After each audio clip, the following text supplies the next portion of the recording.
आपसे हम एक सवाल पूछते हैं, वायुमंडल, वायुमंडल जो इसमें हम लोग सांस लेते हैं, ये किस विधि द्वारा गर्म होता है? 1 2 3 4 में नाम दीजिएगा। वायुमंडल किस विधि द्वारा गर्म देता है? वायुमंडल। हम बस एक हिंट दे देते हैं, जिस विधि द्वारा वायुमंडल गर्म होता है उसी विधि द्वारा फ्रिज, सेम कंडीशन फ्रिज में भी लगती है। जो विधि वायुमंडल में लगती है वही कंडीशन फ्रिज में लगती है। अब कितने लोग जवाब दे सकते हैं फटाफट? कौन सा होगा भैया? हाँ, वेरी गुड, संवहन होता है। कैसे संवहन होता है कि पृथ्वी दिन के वक्त में गर्म हो जाती है और जब ये उष्मा देती है ना, तो ये उष्मा पृथ्वी को छोड़ के जा रहा होता है, लेकिन ऊपर का बादल कहता है रे बकललवा कहीं का, जाना था तो आया क्यों, वापस जाओ। तो जाता है, फिर वापस चला आता है, फिर पृथ्वी कहती है बकललवा वापस क्यों आया, जाओ। तो आओ जाओ आओ जाओ आओ जाओ, इसी को कहते हैं संवहन। लेकिन जब कभी बादल नहीं रहेगा, जब कभी भी बादल नहीं रहेगा, तो पूरा का पूरा उष्मा वापस चला जाता है। समझ में आ गया कि नहीं आ गया? किसी को कोई दिक्कत? आगे बढ़ जाए। फ्रिज में भी यही होता है। फ्रिज में क्या होता है, यहाँ नीचे आप आलू प्याज सब सामान रख देते हैं, तो यहाँ की गर्मी ऊपर जाने लगती है, और तो ऊपर जाती है तो ऊपर से टकरा के वापस आती है, तो ससुराल में औंस जाएगा, इसलिए ऊपर ना आइस जमा देता है, जानबूझ के जा ससुराल सट जाएगा ऊपर। तो फ्रिज में ऊपर आइस इसीलिए रखा जाता है कि नीचे की गर्मी ऊपर जाके रह जाए। अब एक चीज आपसे क्वेश्चन पूछता है कि एक धातु की प्लेट, ये किसी मेटल की प्लेट है। अब इस प्लेट पे ना आपको कोई कटोरा रख देगा, ये प्लेट है और इस पे एक कटोरा रख देंगे, देखिए ऐसे कटोरा है, इसमें चाय है, और एक दूसरा प्लेट रख देगा, वो मेटल का नहीं लकड़ी का रह जाएगा। किसका हो गया? लकड़ी का हो गया। ये है आपका लकड़ी, यानी अधातु, नॉन मेटल, अधातु। और ये क्या है? धातु, मेटल है। और कप भी मेटल का है, कप भी किसका है? मेटल का है। और एक दूसरा कप यहाँ रख देते हैं सेम साइज का। मान देखिए, साइज बनाने में दिक्कत हो, कम बड़ा ज़्यादा हो सकता है, लेकिन आप मान के चलिए कि सेम है, बशर्ते ये किसका है? मेटल है, और ये नॉन मेटल है। अब हम आपसे पूछते हैं कि इसको 1 नंबर मान लीजिए, इसे 2 नंबर मान लीजिए, इसमें हम चाय रख दिए हैं, ये चाय, दोनों का टेम्परेचर सेम है, चाय इसका भी और इसका भी, दोनों में कोई अंतर नहीं है, बस अंतर ये है कि वो धातु और अधातु है। दोनों टेम्परेचर गर्म है, दोनों खोल रहे हैं सब 100 डिग्री, ये भी खोल रहा है 100 डिग्री। हम आपसे पूछते हैं जल्दी ठंडा कौन होगा? जल्दी ठंडा कौन होगा? अमित कुमार कह रहे हैं 2 नंबर। नहीं,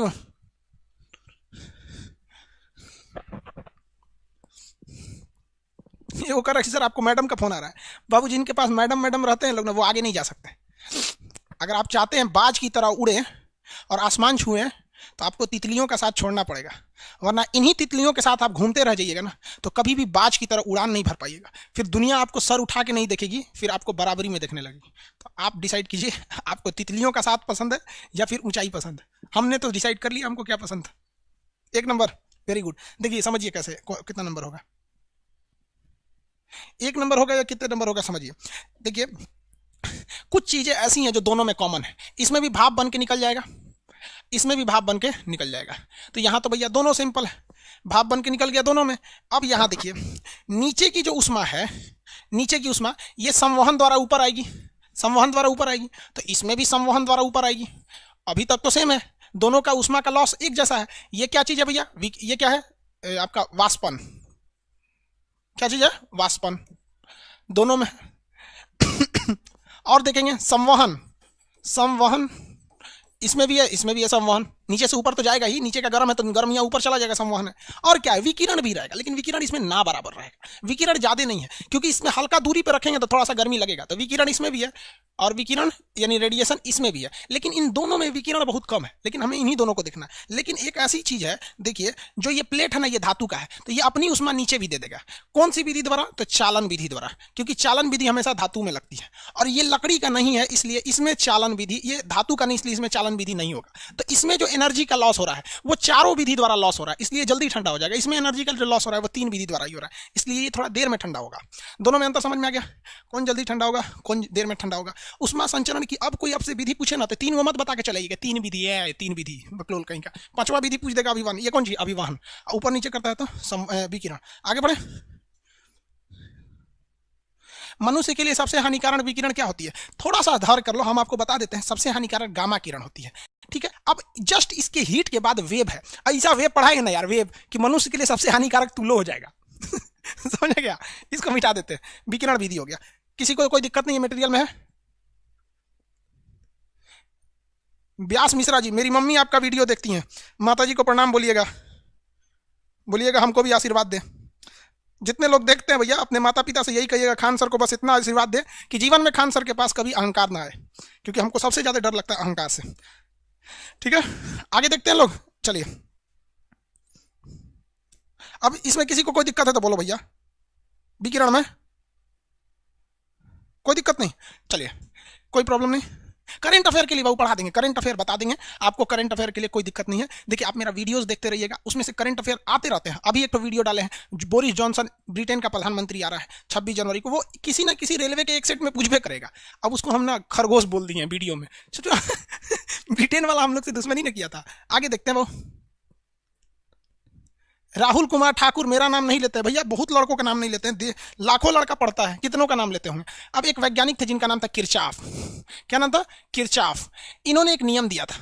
किरचॉफ ने क्या कहा था, जो अच्छे अवशोषक होते हैं ना वही अच्छे उत्सर्जक होते हैं। सबसे पहले दिमाग से बाउंस कर जाता है, अच्छे अवशोषक, अवशोषक, देखो भैया मात्रा हमसे गलती हो जाता है, यही अच्छे क्या होते हैं, जो अवशोषक अच्छा होगा वही क्या होगा, उत्सर्जक होगा, उत्सर्जक हो जाएगा।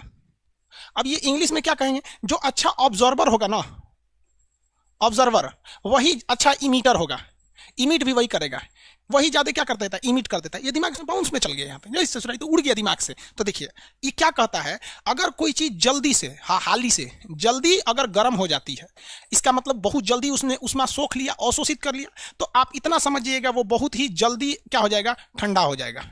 जल्दी अगर गर्म हो गई तो जल्दी ठंडा भी हो जाएगा, एकदम कंफर्म समझिए। ये नियम था किरचॉफ साहब का नियम। आपको एक छोटा सा एग्जांपल देते हैं, जो पढ़ाई आपको जल्दी समझ में आ जाती है, जैसे इतिहास, भूगोल, पॉलिटी, सीधे समझ में आएगा। सुप्रीम कोर्ट 124, हाई कोर्ट 214, महान्यायवादी 76, धाए धाए मारी महाधिवक्ता 165, कोई दिक्कतें नहीं है। मूल रीट निकालना सुप्रीम कोर्ट का 32, बाबर का जन्म फरगाना में, अकबर की कितनी मेहरारू, सब याद हो जाएगा धाए से। तो किरचॉफ ने क्या कहा था, जितना जल्दी गर्म होगा उतने जल्दी ठंडा होगा। धाए दे भुला जाता है। जबकि साइंस यार जल्दी समझ में नहीं आता है, तो धीरे धीरे गर्म होता है, तो ससुराल धीरे धीरे ठंडा होता है। यही नियम था किसका, किरचॉफ का। किसका नियम था, किरचॉफ का नियम। अच्छे अवशोषक ही अच्छे उत्सर्जक होते हैं। आगे बढ़ जाए, आगे बढ़ जाओ, किसी को कोई दिक्कत नहीं है। वीडियो क्वालिटी का ऑप्शन दे दीजिए बस, इसी वीक में हो सके तो आपको मंडे को ही मिल जाए, वीडियो क्वालिटी का ऑप्शन दे दीजिए।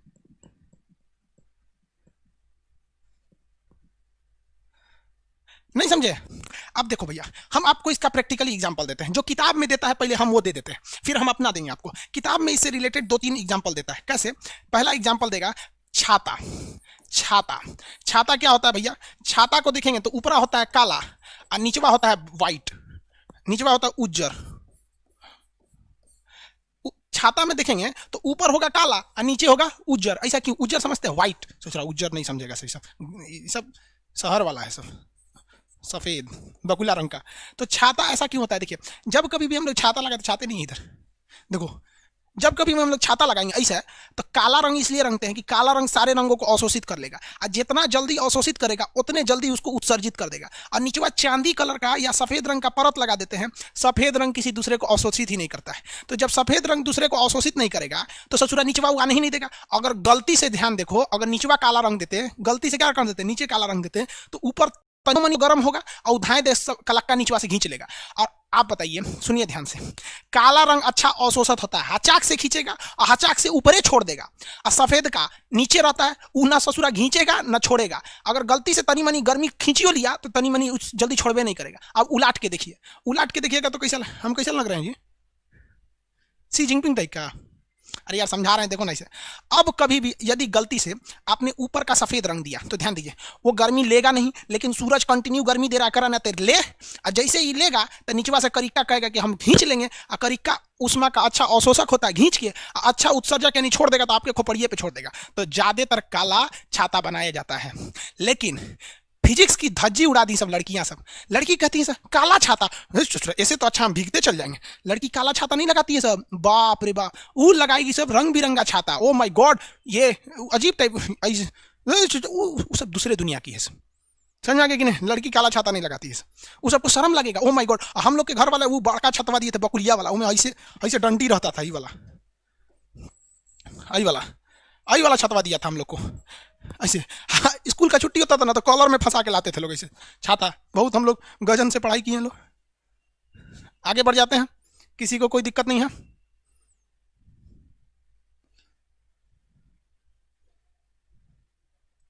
किसी को कोई दिक्कत नहीं? अच्छा, ठंडी में काला कपड़ा, हाँ चलिए ध्यान दीजिए, ठंडी में काला कपड़ा वो लाइट में है, वो ठंडी और गर्मी वाला बात वो लाइट चैप्टर का है। दूसरा एग्जाम्पल आपको क्या देता है, समझिए ध्यान से। दूसरा एग्जाम्पल देता है कि कोई एक गोला है, दो गोला है, एक धातु का है यानी मेटल का है और एक लकड़ी का है। लड़की नहीं ना लिखा गया, देखो ध्यान से, लकड़ी, ठीक है, नहीं तो लड़कियां भड़क जाएगी सब। दो धातु का, इन दोनों को हम गर्म करते हैं, इसको भी 100 डिग्री सेल्सियस गर्म कर देते हैं, इसको भी 100 डिग्री सेल्सियस गर्म कर देते हैं। अब इसमें क्या पूछेगा कि जल्दी ठंडा कौन हो जाएगा, जल्दी ठंडा कौन हो जाएगा। तो भैया ये धातु वाला धाए दे गर्म होगा, धाए दे ठंडा हो जाएगा। इसे जो लुसुर लुसुर लकड़ी वाला गर्म होगा तो लुसुर लुसुर ठंडा होगा। तो इसमें भी आंसर हो जाएगा, धातु वाला जल्दी गर्म होने के कारण जल्दी ठंडा हो जाए। लेकिन इसी को घुमा के पूछता है, घुमा के क्या पूछता है, ध्यान दीजिएगा कि ये जो घुमा के पूछेगा कि दोनों को गर्म करके एक अंधेरे कमरे में रख दिया गया। अब गर्म करके जब अंधेरे कमरे में रख दिए हैं तो कौन चमकीला दिखेगा, आप बताइए। इन धातु यानी मेटल और लकड़ी में चमकीला कौन दिखेगा, आप बताइए। इसमें गर्म ठंडा नहीं कर रहा है, कर रहा है कि थोड़ा सा गर्म कर दिए हैं 100 डिग्री। 100 डिग्री पे कोई लोहा लाल नहीं हो जाता है, 700 डिग्री पे ले जाएंगे तब लाल होगा। ऐसे 100 डिग्री पे लोहा लाल नहीं होता है। तो कर रहे कि 100 डिग्री गर्म किए हैं, तो चमकीला कौन दिखेगा ये बताइए। हाँ, मेटल वाला चमकीला दिखेगा, धातु।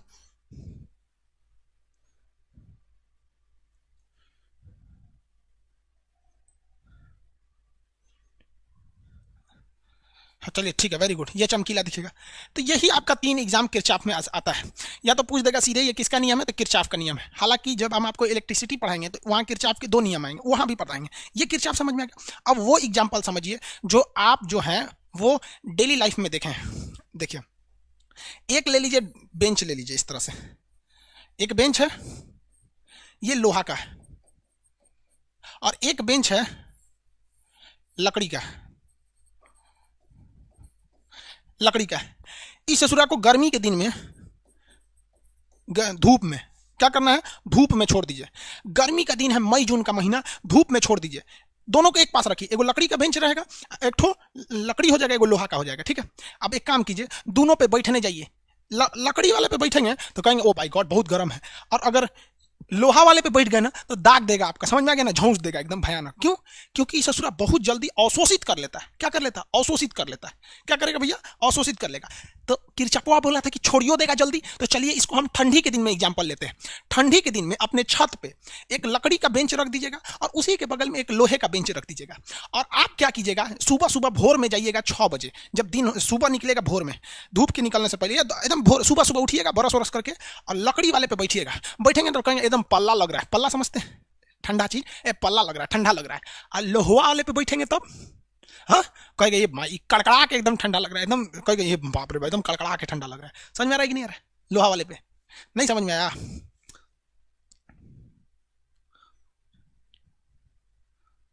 साउंड कम आ रहा है। साउंड कैसे कम आएगा? आप देखो तो साउंड ज्यादा आ रहा है कि नहीं आ रहा है? इतना तेज पढ़ाएंगे सब, ये सब कन्फोर्ड है सब। समझ में आ गया? वुड वुड एगो लड़की घुसिया के करी सर, लड़की लड़की लड़की नहीं ना लिखे हैं, लकड़ी, लकड़ी लिखे हैं, वो लड़की बोलती है। आ गया किरचॉफ का नियम खत्म हो गया। किसी को और कोई दिक्कत है कमेंट में तो बताएंगे। किरचॉफ का नियम समझ में आ गया, ठीक है, आगे बढ़ जाए। किरचॉफ के नियम के हिसाब से काली वस्तुएं ज्यादा उष्मा सोख लेती हैं, धातु और काली वस्तुएं उष्मा सोख लेती हैं। तो जितनी भी काली वस्तु होती हैं वो सब के सबको क्या कहा जाता है? Black body. क्या कहा जाता है? Black body. उष्मा सोख लेती है, कृष्ण पिंड कहा जाता है। ब्लैक बॉडी, वैसी चीजें जो उष्मा सोखती हैं उन्हें ब्लैक बॉडी कहते हैं। 100% सोख ली तो परफेक्टली ब्लैक बॉडी होगी। दुनिया में कोई भी चीज 100% है नहीं। हमारा नॉलेज, आपका knowledge, even APJ Abdul Kalam का नॉलेज, किसी का भी नॉलेज 100% कोई भी चीज नहीं है। तो कुछ ना कुछ गुंजाइश है। तो दुनिया की कोई भी चीज जो अगर अपनी उस रोशनी को या उष्मा को खींच लेती है तो उसे कहा जाता है ब्लैक बॉडी। काजल जो है एक तरह का ब्लैक बॉडी है, काला कपड़ा ब्लैक बॉडी, भैंस एक ब्लैक बॉडी। तो ब्लैक बॉडी भी आपको समझ में आ गया, किरचॉफ का नियम समझ में आ गया। किसी को किरचॉफ के नियम में प्रॉब्लम नहीं होगा, बच्चों का नियम है, ये नियम में बहुत ज्यादा प्रॉब्लम होगा। देखो भैया किसमें? थर्मोडायनामिक, उष्मा गतिकीय निकाय, थर्मोडायनामिक उष्मा गतिकीय निकाय, उष्मा गतिकीय निकाय। इसको ना इंग्लिश में हम, पता है जब हम पढ़ते थे ना 9th में, तो हमको यही समझ में नहीं था ये कौन सी होता है निकाय। इस टोटल चीज में हमको ये भी नहीं समझ में आता था गतिकी क्या है। बस हमको ये समझ में आता था कि उष्मा है, ठीक है। ये समझ में थी कि क्या लिखा है, गतिकीय निकाय। इंग्लिश में लिखता था thermo dynamic system, thermodynamic system. अब इसको समझिए भैया, हम जो गलती किए आप लोग नहीं कीजिएगा। हम लोग के मास्टरों साहब थे, लोग तो तोड़ तोड़ के समझाए थे, बहुत अच्छे टीचर मिले हम लोग को। तो देखिए, उष्मा का तो मतलब समझते हैं, गतिकी मतलब होता है गति करना। क्या करना? गति करना। निकाय मतलब दुनिया की कोई भी चीज जो आपके काम आती है ना, उसे सिस्टम या निकाय कहते हैं। जैसे कलम हमारे काम आती है, सिस्टम है। एक कैमरा हमारे काम आता है, ये भी एक निकाय है। तो निकाय का मतलब होता है मशीन। निकाय बोले तो मशीन, मशीन समझ में आ रहा है? निकाय मतलब क्या था? मशीन। अरे भैया दुनिया का अब मशीन बताएंगे हम। Everything which which are help which help the work of human system is known as machine. तो देखिए, दुनिया की कोई भी चीज मशीन तो सिंपल चीज होता है। तो निकाय का मतलब होता है मशीन। उष्मा गतिकीय निकाय मतलब ऐसी मशीन जो उष्मा से चलती हो। उष्मा से। गति मतलब क्या होता है? चलना। गति मतलब चलना। डायनामिक मतलब क्या होता है? हिलना डुलना। तो ऐसी मशीन जो उष्मा से हिले डुले या आगे पीछे घसके, उसे कहते हैं उष्मा गतिकीय निकाय। उसे क्या कहते हैं? उष्मा गतिकीय निकाय। क्या साइकिल उष्मा गतिकीय निकाय है? साइकिल उष्मा गतिकीय निकाय है? कोई बोले भैया साइकिल उष्मा गतिकीय है?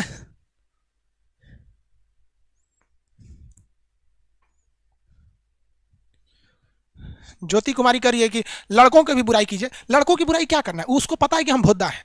लड़कियों में इसलिए होता है कि उसको पता है कि हम भोद्दा है, उसको वो भोद्दा है, उसको पता नहीं कि हम भोद्दा है। लड़का कम से कम पता है भोंक है, तो अपने आप को स्वीकार कर लेता है भोंक है। उसको बोलेंगे रे गधा, तो समझ जाएगा सर गलत थोड़ी बोल रहे हैं, तो गधा ही है। बुक कैसे लें यार? दुकान पे जाके बुक ले लो या अमेजोन पे ले लो। चलिए सुनिए ध्यान से। मोटरसाइकिल का इंजन उष्मा गतिकी है? बता भैया, मोटरसाइकिल का इंजन उष्मा गतिकी है? मोटरसाइकिल का इंजन उष्मा गतिकी है?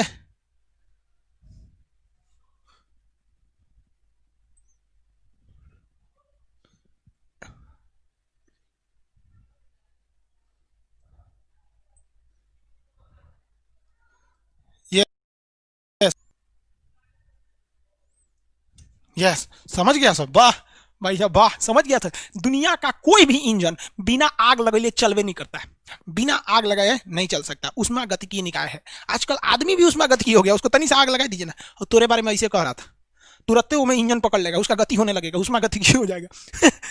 हाँ दे भाई साहब, ये तो समझ में आ गया।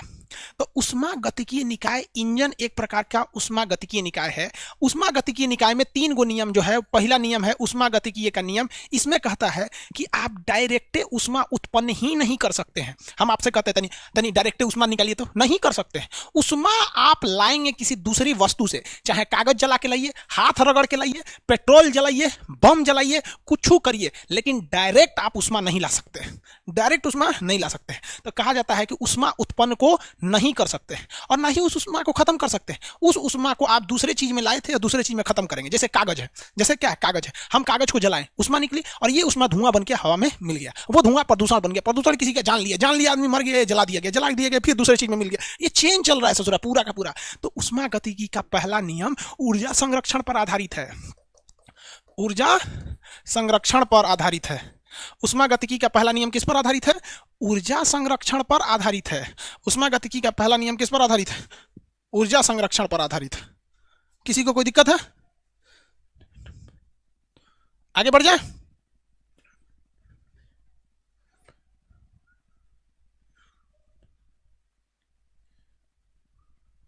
किसी को कोई दिक्कत नहीं?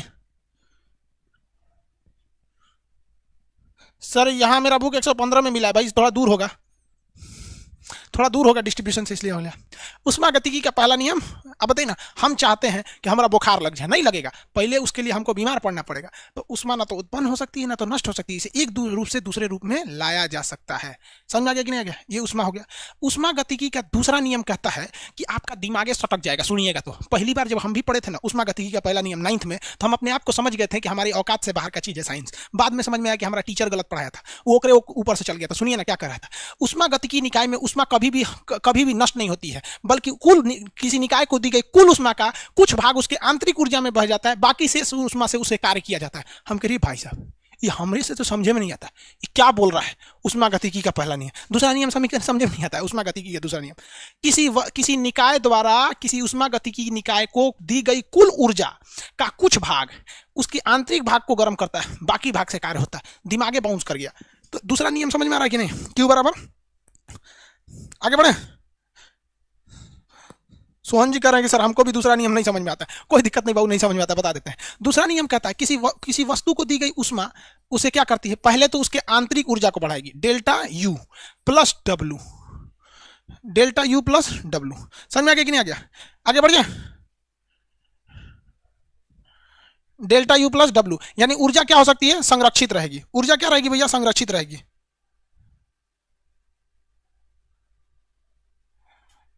ऊर्जा क्या हो गई भैया, संरक्षित हो गई। किसी को कोई दिक्कत नहीं? एक सेकंड रुक जाओ। Q बराबर डेल्टा यू प्लस डब्ल्यू, ये ऊर्जा संरक्षित पे रह गई। अब इसको ध्यान से देखिए, ये समीकरण 100% सर्टिफाई कर देगा इसको। कैसे, देखिए ध्यान से। अब यहां आप थोड़ा सा कंसंट्रेट होकर पढ़ेंगे तो आपको समझ में आ जाएगा। Q जो है किसी वस्तु को दी गई उष्मा है, किसी वस्तु को दी गई उष्मा है, और U जो है उस वस्तु का खुद का टेम्परेचर है। अब ऐसे समझिए, एक तावा है, भले ध्यान से समझिए, कमेंट रोकिए। एक तावा है, इस तावे पर अगर आपने 100 कैलोरी उष्मा दिया, कितना दिया, 100 कैलोरी उष्मा दिया या 100 जूल उष्मा दिया किसी तावे को रोटी बनाने के लिए, तो क्या वह तावा 100 कैलोरी ऊर्जा वो रोटी को दे देगा? नहीं देगा। अगर चूल्हा 100 कैलोरी दे रहा है तो उसका तावा ही 20 कैलोरी अपने पास रख लेगा कि भैया हमरा गर्म करना, पहले किसको गर्म कर, हमको गर्म कर, तब ते दूसरा का को गर्म कीजिए। तो ये जो समीकरण है, ये वाला जो समीकरण है, ये फुल टू पहले को समीकरण को क्या कर देता है, संरक्षित कर देता है। कहने का सेंस क्या है कि तावा को अगर आप दिए 100 कैलोरी तो 20 कैलोरी वो खुद रख लेगा, बाकी 80 कैलोरी से आपका क्या करेगा, काम करेगा। नहीं समझ में आया? चलिए देखिए यहां ध्यान से समझिए, हमको क्लास का टाइम बता दीजिए। हाँ बाबू, हम यहां समझाते हैं, फर्स्ट लॉ में ही दिया रहेगा क्योंकि ये फर्स्ट लॉ को ही संतुष्ट करता है। समझिए ध्यान से, यहां पर Q बराबर, Q जो है वो दी गई उष्मा है, ये उस मशीन का टेम्परेचर है और ये उस मशीन द्वारा किया गया कार्य है। जैसे हम किसी वस्तु को, किसी कुकर को या किसी तावे को यदि 100 कैलोरी ऊर्जा देते हैं तो 20 कैलोरी खुद रख लेता है, बाकी 80 कैलोरी से क्या करता है, काम करता है। बाकी 80 कैलोरी से वो काम करता है। किसी को कोई दिक्कत? लेकिन एक बात बताइए, जब इसको 20 मिल गया तो फिर आगे ये 20 नहीं लेगा। अब हम 100 देंगे तो ये 0 लेगा और उसके बाद हचाक से पूरा का पूरा 100 काम करेगा। करेगा कि नहीं करेगा? तो तावे पे पहली रोटी देर से क्यों निकलती है कि जब आप तावा को 100 कैलोरी ऊर्जा देते हैं तो पहली रोटी को वो 100 नहीं देता है बल्कि 80 देता है। अब पहले वो खुद 20 कैलोरी रख लेता है और उसके बाद ये क्या देता है, फिर दूसरी रोटी को पूरा का पूरा 100 देता है। तो ओवरऑल में अगर देखेंगे तो समीकरण के इस साइड भी 100 है, समीकरण के इस साइड भी 100 है, यानी इधर भी 100 है, इधर भी 100 है। तो ये ऊर्जा संरक्षण पर ये समीकरण पूरी तरह से क्या हो जाता है, कंप्लीट हो जाता है। तो ये जो समीकरण है ऊष्मागतिकी का, तो ये जो पूरी तरह से क्या हो जाता है, फर्स्ट नियम को फॉलो कर देता है। तो कहेगा कि यह समीकरण किस पर आधारित है, यह समीकरण किस पर आधारित है? तो आप क्या कहेंगे कि यह समीकरण ऊर्जा संरक्षण पर आधारित है। इसका सबसे अच्छा एग्जाम्पल आप समझिए, ट्रेन के इंजन को जल्दी बंद नहीं करता, या बुलेट जो गाड़ी होती है, बुलेट वो जल्दी शुरुआत में तेज नहीं भागती है। रीजन समझिए, बुलेट का इंजन बहुत बड़ा होता है, तो बुलेट में पेट्रोल जब जलता है तो उसने मान के चलिए कि वो 500 कैलोरी ऊर्जा दे रहा है, बुलेट 500 कैलोरी ऊर्जा दे रहा है। तो बुलेट का इंजन इतना बड़ा होता है कि ये कहता है कि भैया पहले हमको 200 कैलोरी हमको खुद चाहिए। 200 कैलोरी क्या चाहिए? अरे भाई मिर्जापुर वाला,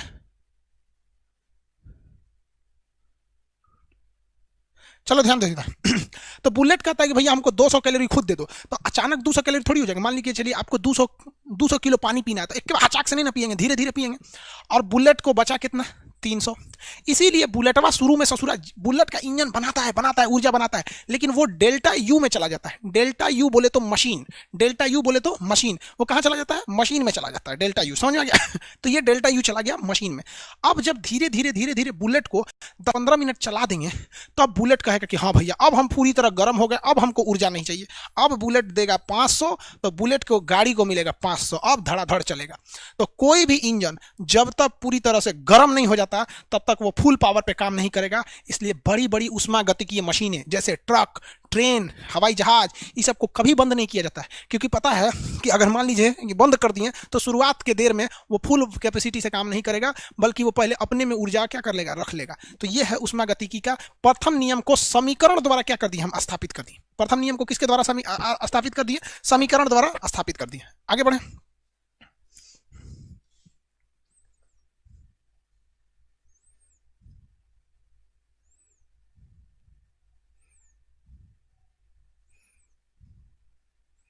ब्रह्मचारी पूछ रहा है कि रोटी किस विधि द्वारा होता है? रोटी चालन विधि द्वारा उष्मा लेता है। रोटी जो होता है चालन विधि द्वारा उष्मा लेता है। आगे बढ़े। स्टेशन पे ट्रेन बंद करा जाता है बबुआ। स्टेशन पे जब ट्रेन बंद कर दिया जाता है ना, तो जब समझिए कि उसको 1-2 दिन तक नहीं चलना है, तभी पता चलता है 3 घंटे बाद ट्रेन को चलाना है तो बंद नहीं करते हैं। जल्दी बंद नहीं करेंगे। क्यों? क्योंकि अगर ट्रेन बंद हो गया तो भाई साहब, ट्रेन अगर बंद हुआ तो ट्रेन के इंजन कहता है कि भैया हम इतना बड़का इंजन है, 3 कमरा बराबर हम ही हैं, हमको तुम 5000 कैलोरी दोगे तब हम हीट होंगे, तब हम हीट होंगे। और कहता है कि तुम 20,000 कैलोरी दोगे तब हम चलेंगे, यानी W फॉर वर्क, काम करेंगे। तो काम करने के लिए 20,000 और ससुर अपने सोख जाता है 5,000, और ट्रेन की जो इंजन बनाती है भैया वो बनाती है 20,000। लो, तो भैया अगर ट्रेनवा को बंद कर दिए, ट्रेनवा को क्या कर दिए, बंद कर दिए, ट्रेन को जब बंद कर दिए, अचानक स्टेशन मास्टर सिग्नल दिया कि ना ना ग्रीन हो गया, जाओ जाओ, ले ससुरा बंद कर दिया था, तो 20,000 बनाएगा। तो जब 20,000 बनाएगा तो 20,000 में से 5,000 यही ले लेगा, इसको मिलेगा 15,000।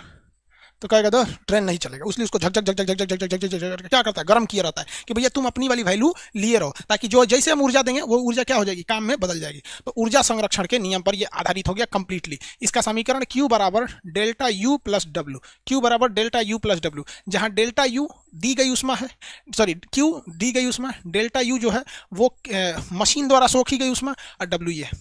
क्या इसमें ऊर्जा बर्बाद हुई है? नहीं, वो 2 भागों में बट गई है, बर्बाद नहीं है बल्कि 2 भागों में बट गई है, अर्थात ये ऊर्जा संरक्षण पर आधारित हो गया। किसी को अभी तक में दिक्कत है तो बोलिए, ये समीकरण हो गया। इसको गलती से, समीकरण को गलती से हम नियम नंबर 2 बोल दिए थे, बोलना चाहिए था कि समीकरण है, तो हमने गलती से क्या बोल दिया था, नियम नंबर 2। एक्चुअली ये समीकरण जल्दी समझ में नहीं आता है। किसी को समीकरण में तो दिक्कत है तो बोलिए, कोई दिक्कत नहीं है?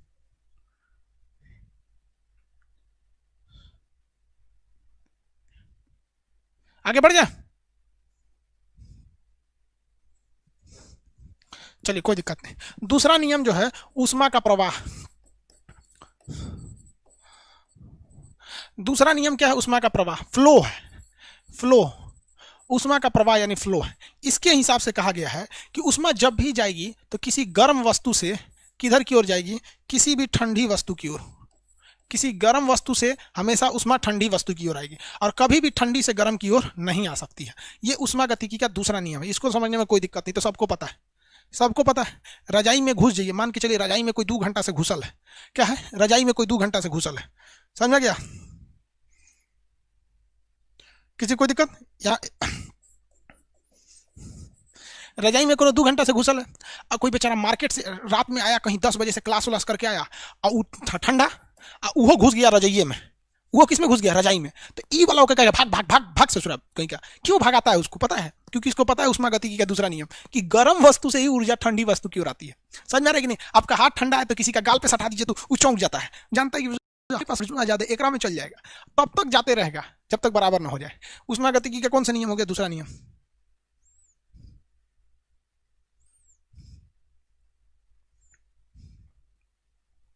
आगे बढ़े,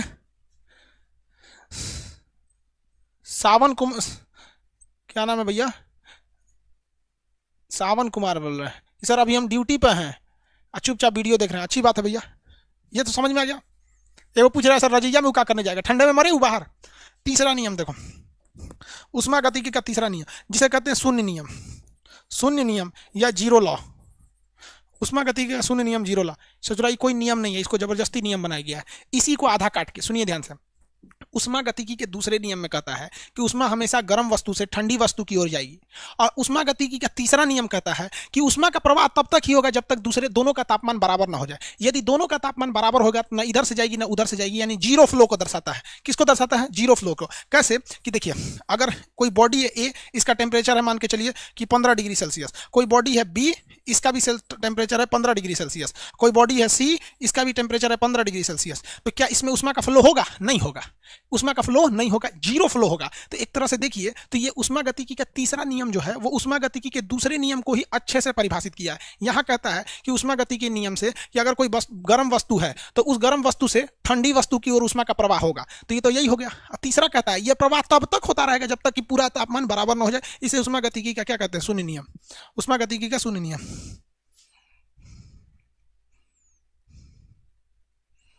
किसी को कोई दिक्कत नहीं?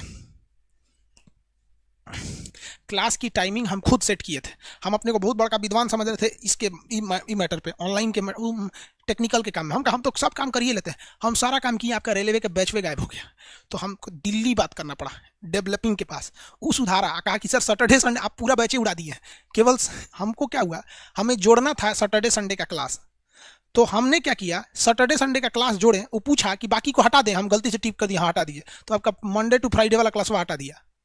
आप में प्रीवियस दिख रहा है मंडे टू फ्राइडे वाला हटा दिया, बहुत दिक्कत हो गया इसलिए अभी केवल सैटरडे संडे उसको अब उसमें डेवलपर टीम से सुधार रही है।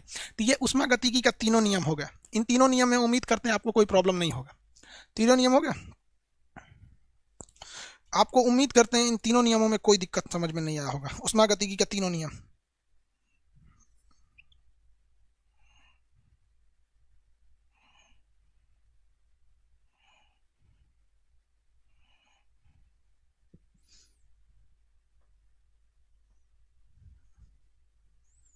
न्यूटन लॉ ऑफ कूलिंग काहे बेचैन हो बबुआ, अभी सब समझा देंगे। न्यूटन लॉ ऑफ कूलिंग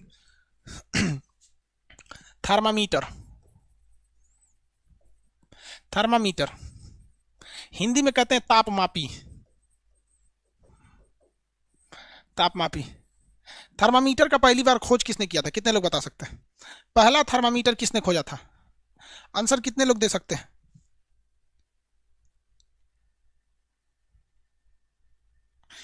एक आदमी कह रहे हैं सर पीडीएफ में थर्ड लॉ है, ये नहीं है, नहीं है तो इसीलिए थर्ड लॉ दुनिया में होता ही नहीं, इसलिए नहीं पढ़ा है। एगो लड़का कर रहा है हमने मास्टर साहब थर्ड लॉ भी पढ़ा है, हमको चुप हुआ उस सेकेंडरी लॉ का घींच के थर्ड लॉ कर दिए, तो तू समझ रहा बहुत बड़का भू है दोनों बतिया बराबर है यार, किसी को कोई दिक्कत? सबसे पहला खोज किसने किया था? देखिए भैया गैलीलियो ने खोजा था, फर्स्ट थर्मामीटर गैलीलियो ने खोजा था, लेकिन उसे थोड़ा बांस बराबर मोट था, मुंह फाड़ देता था तापमान निकालने में, गैलीलियो। तो बाद में पतारका थर्मामीटर निकाला था, फारेनहाइट। पतारका थर्मामीटर कौन निकाला? फारेनहाइट। मोटका थर्मामीटर बांस बराबर मुंह फाड़ दे, तो पहला पहला थर्मामीटर किसने निकाला? गैलीलियो। उसके बाद फारेनहाइट, गैलीलियो, और गैलीलियो के बाद किसने निकाला था भैया? फारेनहाइट ने। आगे बढ़े, चलिए ठीक है।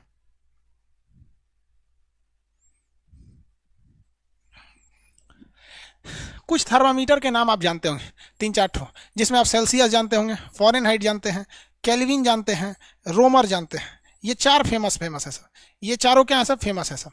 क्या है भैया? फेमस है। तो इनको बारे में हम लोग कुछ फेमस हैं लोग, तो इनके बारे में समझ जाते हैं। पहला जो फेमस है सेल्सियस, फारेनहाइट, केल्विन, रोमर, ठीक है। अब इससे आपको एग्जाम में दो क्वेश्चन पूछते हैं बबुआ। पहला क्वेश्चन पूछता है कि इसकी मैक्सिमम वैल्यू क्या होती है, और दूसरा पूछता है इसकी मिनिमम वैल्यू क्या होती है। तो देखिए हाई वैल्यू और लो वैल्यू, मैक्सिमम मिनिमम नहीं होता है, एक हाई वैल्यू होती है। क्या होती है? High value. एक लो वैल्यू होती है। लो से नीचे जाएंगे ना तो उतना अच्छा नहीं नापेगा लेकिन उसने अच्छा नहीं जाए। जैसे किसी बंदूक को कहते हैं कि 400 मीटर रेंज है, 400 मीटर रेंज है, तो आप बताइए आप 410 मीटर पर रहेंगे तो आप नहीं मरिएगा? हाँ, पक्का मरेंगे। ये कहने का मीन्स क्या है इसका, कि ये बंदूक की गोली 400 मीटर तक एक्यूरेट सीधा जाएगा, इसके बाद ये धीरे धीरे धीरे धीरे धीरे डाउन होगा। आप यहां खड़ा होकर कहेंगे दूर ससुरा कहीं का 400 न है, मार के दिखाओ, मार देगा सोचा ईजा निशाना लगेगा, ईजा लगेगा, समझा? देखो डिग्री सेल्सियस जो होता है इसका, एक होता है हाई वैल्यू, एक होता है लो वैल्यू। तो पहले लो लिखना चाहिए, तो पहले ही हाई लिख दिए। लो वैल्यू कितने लोग बता सकते हैं? लो वैल्यू और हाई वैल्यू में इसका, ये 0 डिग्री सेल्सियस से शुरू होता है 100 डिग्री सेल्सियस से, ये 32 डिग्री फॉरेनहाइट से 212 डिग्री, ये 273 से 373, और ये 0 से 80। 0 से कहाँ जाता है? 80। इसको 4 बार बोलिएगा, आपको जाना पहचाना सा लगेगा। सेल्सियस जो होता है वो क्या होता है? 0 से 100 सेल्सियस, 0 से 100 फॉरेनहाइट, 32 112 फॉरेनहाइट। किसी को दिक्कत? एक बार इसको देखिए अच्छे से, अभी आपको दिमाग में बैठ जाएगा, एक बार बैठ जाएगा तो याद हो जाएगा। 32 से 212, 273 से 373, 273 से 373। लो हाई याद रखिएगा, अभी रिलेशन आप निकाल सकते हैं।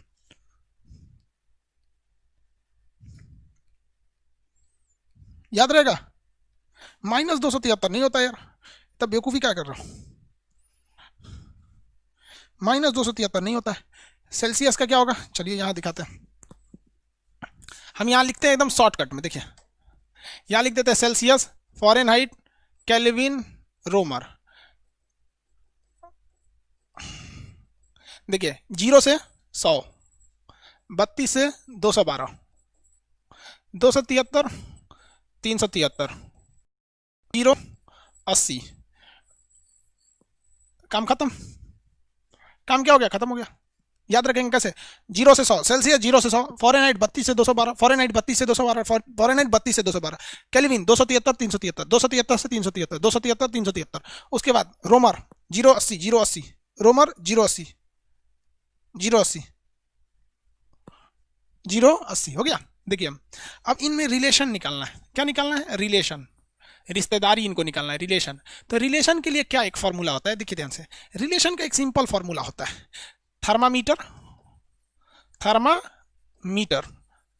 माइनस लो वैल्यू बटा high minus low, high minus low. देखो जो थर्मामीटर है उसमें से लो वैल्यू निकालिए और उसके बाद से हाई वैल्यू में से लो वैल्यू निकालिए। भैया हमेशा घटाया जाता है लो वैल्यू को, बड़ी चीजों को घटाएंगे कैसे? यहाँ देखो ये लो वैल्यू यहाँ भी घटा है, लो वैल्यू यहाँ भी घटा है, यही हो गया, रिलेशन निकल गया। कैसे रिलेशन निकाला? थर्मामीटर माइनस लो बटा high minus low, thermometer minus low बटा high minus low, thermometer minus low बटा हाई माइनस लो, थर्मामीटर बटा लो माइनस लो, लो नहीं बोल रहे हैं। जैसे देखो थर्मामीटर यहाँ से ले रहा है Celsius, Celsius minus low 0 degree बटा हाई वैल्यू इसका है 100 माइनस 0, हो गया। ये सेल्सियस का रिलेशन हो गया। फॉरेनहाइट का रिलेशन निकालना है तो थर्मामीटर की जगह क्या हो जाएगा? Fahrenheit F minus low value, low कितना है 32 बटा हाई माइनस लो, हाई कितना है 212, लो कितना है 32।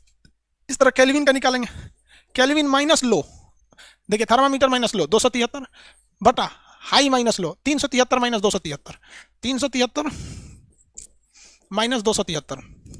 फिर अगला निकालिए रोमर का, थर्मामीटर माइनस लो, रोमर माइनस 0 बटा high minus low 80 minus 0, 80 minus 0 निकाल के रखिए, निकालिए।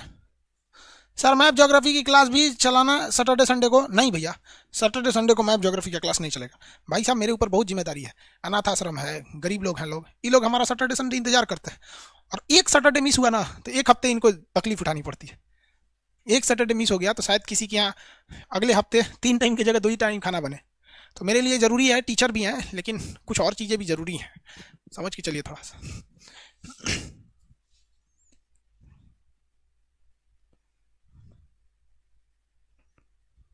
आगे बढ़े। एक आदमी कह रहे हैं कि सर उष्मा गतिकी पे जो नियम आप ट्रेन की इंजन पे समझाते हैं वो मोटरसाइकिल पे भी लागू होता है? हाँ लागू होता है, बट मोटरसाइकिल का इंजन इतना कम होता है कि बहुत कम ऊर्जा लेता है वो। अब इसको घटाइएगा भैया, घटाइए, ये कितना हो जाएगा? C/100, C/100 इसको घटाइए, F माइनस 32 बटा इसमें से घटाइए 280 हो जाएगा, घटाइए तो कितना हो जाएगा? 280 हो जाएगा। नहीं घटेगा जी, 11 में से 8 गया 3, ये घटाइए, K माइनस 273 बटा 373 में से 273 घटाएंगे 100 बराबर R में से 0 गया तो R बच जाएगा नीचे 80। आपको नहीं लग रहा ये उठपटांग रिलेशन है? सोचा उठपटांग, ऐसा तो हम लोग कभी देखे ही नहीं। एक काम करते हैं, इसमें कोई ऐसी संख्या से भाग दे देते हैं ना जो दोनों में सब में भाग कर देते हैं। कितना से भाग दे दिया जाए? तो इसका एलसीएम निकाल के भाग दे देते हैं। ऐसी संख्या जो सब में भाग लग जाए उसे कहा जाता है एलसीएम, लोवेस्ट कॉमन फैक्टर, जो सबको काट दे। अब आप सोचेंगे 80 काट देते हैं तो 80 में तो हाई कट जाएगा, सोच रहा हाई सब चिल्लाने लगेगा सब। तो ऐसी संख्या जिसे भाग देते हैं तो 20 से भाग देते हैं, 20 से सब कट जाएगा। तो यहां लिख देते हैं 20 से भाग देने पर, 20 से भाग दीजिए, 20 पचे 100, 20 से भाग दीजिए, सब में नीचे 20 से भाग दीजिए। सब में नीचे भाग क्यों दे रहे हैं भैया? क्योंकि इतना बड़ा याद ना रखना पड़े, छोटा याद रखना पड़े। सब में 20 से क्या कर देते हैं? भाग दे देते हैं। तो इससे भाग देंगे, 20 से भाग देंगे तो 20 पचे 100, 5 बार में कटेगा। F माइनस 232 बटा 20 से भाग दीजिएगा तो 9 बार में, कितने बार में कट रहा है जी? 20 से भाग दीजिए तो उसको, भाई साहब ये 280 नहीं होगा ना, 180 होगा। ध्यान दीजिए यहाँ पे 212 में से 32 घटेगा तो 180 होगा। वही हम कहेंगे सोचा गड़बड़ कैसे हो गया, यहाँ गलती से मिस्टेक हो गया, 180 ना होगा भाई, छोटा मोटा माइन्यूट आप समझिए, बच्चा तो है नहीं आप लोग, इतना उंगली पकड़ के समझाएगा। 212 में से 180, 9 बार में कट जाएगा।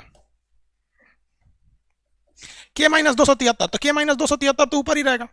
इसमें 20 से भाग देंगे 5, इसमें 20 से भाग देंगे तो 4। ई वाला फोटो आप देखे होंगे, ये वाला फोटो देखे हैं ना, आपको बस ये याद रखना है, ये फोटो और ये फोटो। ऐसा निकालने का तरीका नहीं, निकालने का तरीका जानिएगा भी तभी सॉल्व इसी से करना पड़ेगा। क्या जरूरत है नौटंकी के लिए भी? नहीं इतना ये C माइनस याद रखिए इसको, ये और ये याद रखना है। मिनिमम मैक्सिमम वो पूछता है हाई और लो, हाई और लो, याद हो गया? हाँ अननोन आदमी 180 होगा, गलती से लिख दिए थे। चलिए फॉर्मूला याद हो गया, C/5 बराबर F माइनस 32 बटा 9 बराबर K माइनस 273 बटा 5 बराबर R/4। R/4 4 बार बोलिए खूब स्पीड में, अकेले में बैठे हैं तो बैठ खूब अच्छे से पढ़िए। यहाँ पर हम देखें, एक लड़का मेरे व्हाट्सएप पे, कोचिंग के व्हाट्सएप पे एक मैसेज किया था, 4 लड़के एक कमरे में एक मोबाइल से पढ़ रहे थे। ये होती है गरीबी को हराने का तरीका। समझ में आ गया कि नहीं आ गया? एक लड़के से, एक लड़के का कितना पड़ा होगा? 100 रुपया, 100 सवा 100 में एक लड़के का हो गया होगा, पूरा पढ़ रहा है मस्ती से। चलिए बताइए फॉर्मूला बोलिए तो, एफ C/5 बराबर F माइनस 32/9, C/5 बराबर F माइनस 32/9 बराबर K माइनस 273/5। ये नहीं हो याद रखेंगे आपको तो कोई मतलब नहीं पूछता है। सोचा देखिए, सेल्सियस को कॉमन आदमी यूज करते हैं, हम लोग यूज करते हैं, फॉरेनहाइट को डॉक्टर लोग यूज करते हैं, केल्विन को वैज्ञानिक लोग यूज करते हैं, और रोमर को बकलोल लोग यूज करते हैं। इसलिए रोमर का कोई मतलब नहीं है, रोमर फॉर बकलोल। C/5 बराबर F माइनस 32/9 बराबर K माइनस 273/5 बराबर R/4। R/4 हम लोग का इंटरनेट बहुत अधिक लग जाता है, बस बहुत इतना दिन वेट कर लिए, 1-2 दिन और वेट कीजिए।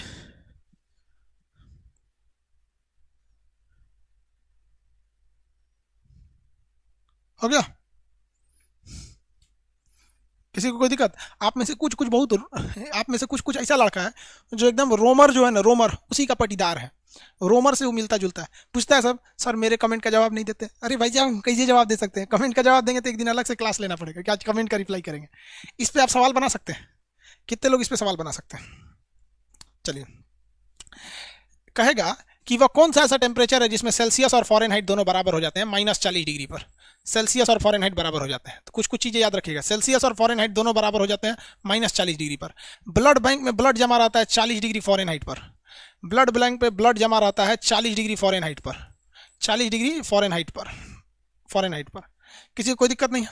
अब इसमें यह दे देता है, जैसे हम कहते हैं आपको कि आप 40 डिग्री सेल्सियस को फॉरेनहाइट में बदलिए, 40 डिग्री को किस में बदलिए? फॉरेनहाइट में बदलिए। -40 को ही हम कहते हैं फॉरेनहाइट में बदल के दिखाइए और साबित कीजिए कि दोनों क्या है, बराबर हैं। तो एक काम करते हैं, फॉर्मूला लिखते हैं, C/5 is equal to F minus 32/9। चलिए कितना को कह रहा है? -40 को बदलने के लिए कह रहा है। सेल्सियस को फॉरेनहाइट में बदलना है, -40, तो यहाँ लिख देते हैं -40/5। फॉरेनहाइट में लाना है तो ये F ऐसे ही रहेगा, 32/9। 8 9 8 72 आ जाएगा, -72। 9 8 72 ना होता है जी। इधर कितना बच गया? F माइनस 32, ये माइनस है, इधर भेजेंगे तो प्लस हो जाएगा, तो -72 और +32 बराबर F की वैल्यू कितनी आ गई? -40 डिग्री। तो देखिए, -40 डिग्री सेल्सियस कहिए या -40 डिग्री फॉरेनहाइट कीजिए, दोनों बराबर आते हैं, दोनों क्या आ जाते हैं? बराबर आते हैं। प्रूफ हो गया? प्रूफ हो गया? हाँ भाई, वीडियो क्वालिटी कम कर देंगे, वीडियो क्वालिटी भी क्या कर देंगे? ठीक कर देंगे। अब आप अपने हिसाब से सेट कर सकते हैं वीडियो क्वालिटी। ये जो वीक आ रहा है ना मंडे वाला से, उस वीक में हम कोशिश करेंगे मंडे या ट्यूसडे तक आप लोग को वो सिस्टम प्रोवाइड कर दें। डाउनलोड ऑप्शन भी रहेगा आपको, आप डाउनलोड करके, मान लीजिए कहीं मॉल में गए या कहीं गए, डाउनलोड करके रख लीजिए, देख लीजिए। बट डाउनलोड करके बाहर नहीं आएगा, उसी में चलेगा। जैसे यूट्यूब कैसे होता है, डाउनलोड कर लेते हैं तो फिर बाहर नहीं जाता, उसी में रहता है।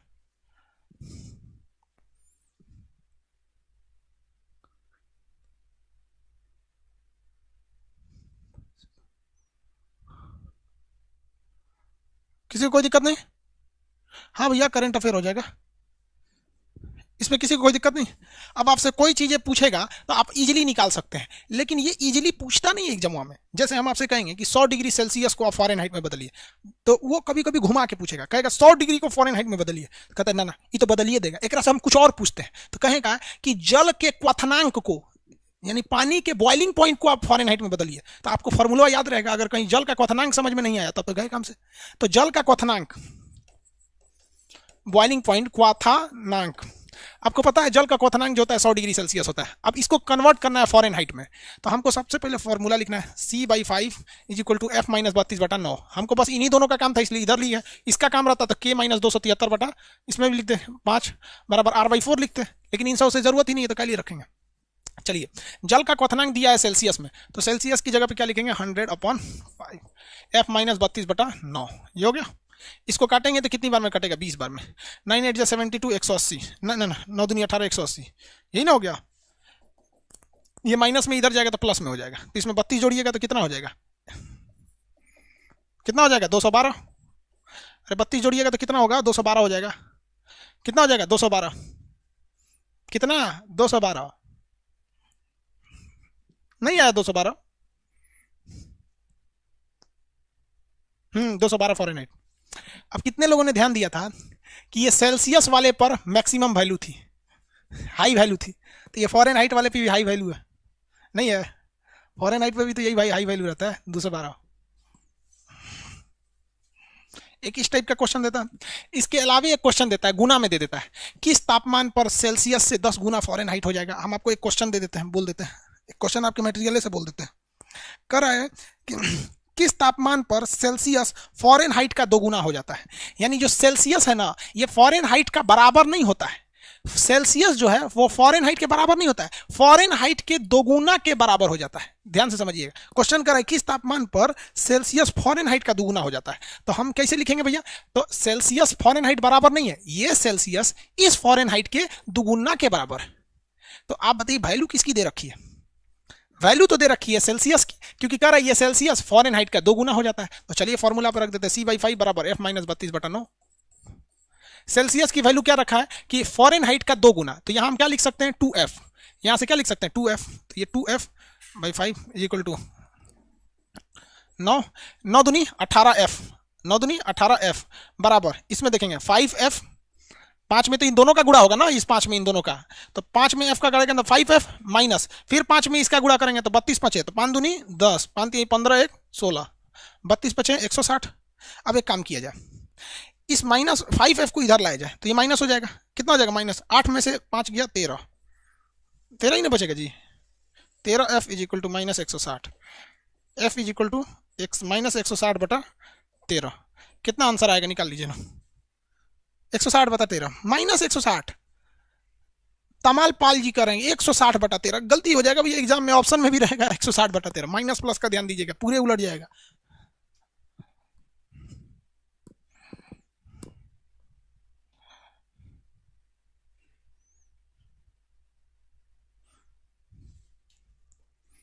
किसी को कोई दिक्कत है? लड़का से गलती कहां होगा, जब वहां ये नहीं बैठा पाएगा, जैसे कहेगा कि फॉरेन हाइट का 3 गुना, फॉरेन हाइट का 3 गुना सेल्सियस है, जैसे कह देगा सेल्सियस, कहेगा कि फॉरेन सेल्सियस का 1/3 फॉरेन हाइट है, सेल्सियस जो है फॉरेन हाइट का 1/3 है, तो पहले बराबर कीजिएगा, सेल्सियस जो है फॉरेन हाइट के बराबर है। अब क्वेश्चन पढ़िएगा कि सेल्सियस फॉरेन हाइट का 1/3 है, तो इनमें से 3 से भाग दे दीजिएगा, ठीक है? यहीं पे गलती हो जाएगा तो आंसर गलत हो जाएगा, निकाल सकते हैं? हाँ आंसर निकाल लीजिएगा, 12.5 आ रहा है, अरे भाई -12.3 आएगा, जो आएगा वहां लगा देंगे, ये कैलकुलेशन तो आ जाएगा। इसमें एक टाइप का और क्वेश्चन पूछता है, कहेगा कि एगो अच्छा टेम्परेचर है वो इतना नापा है, खराब का इतना नापा है, तो बताइए खराब का कितना गलती किया, इस टाइप का एक क्वेश्चन पूछता है, उसको भी सॉल्व करा देते हैं आपको।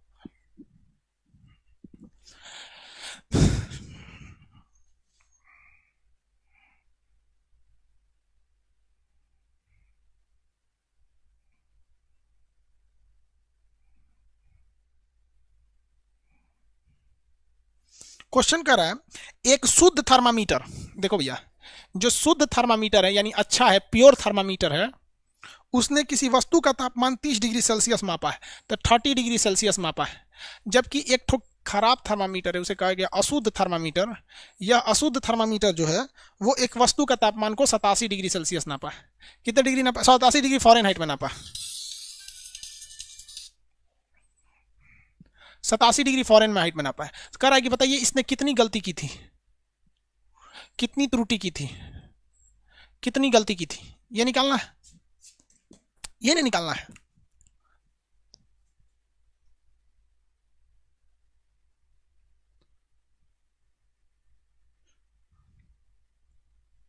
निकालिए,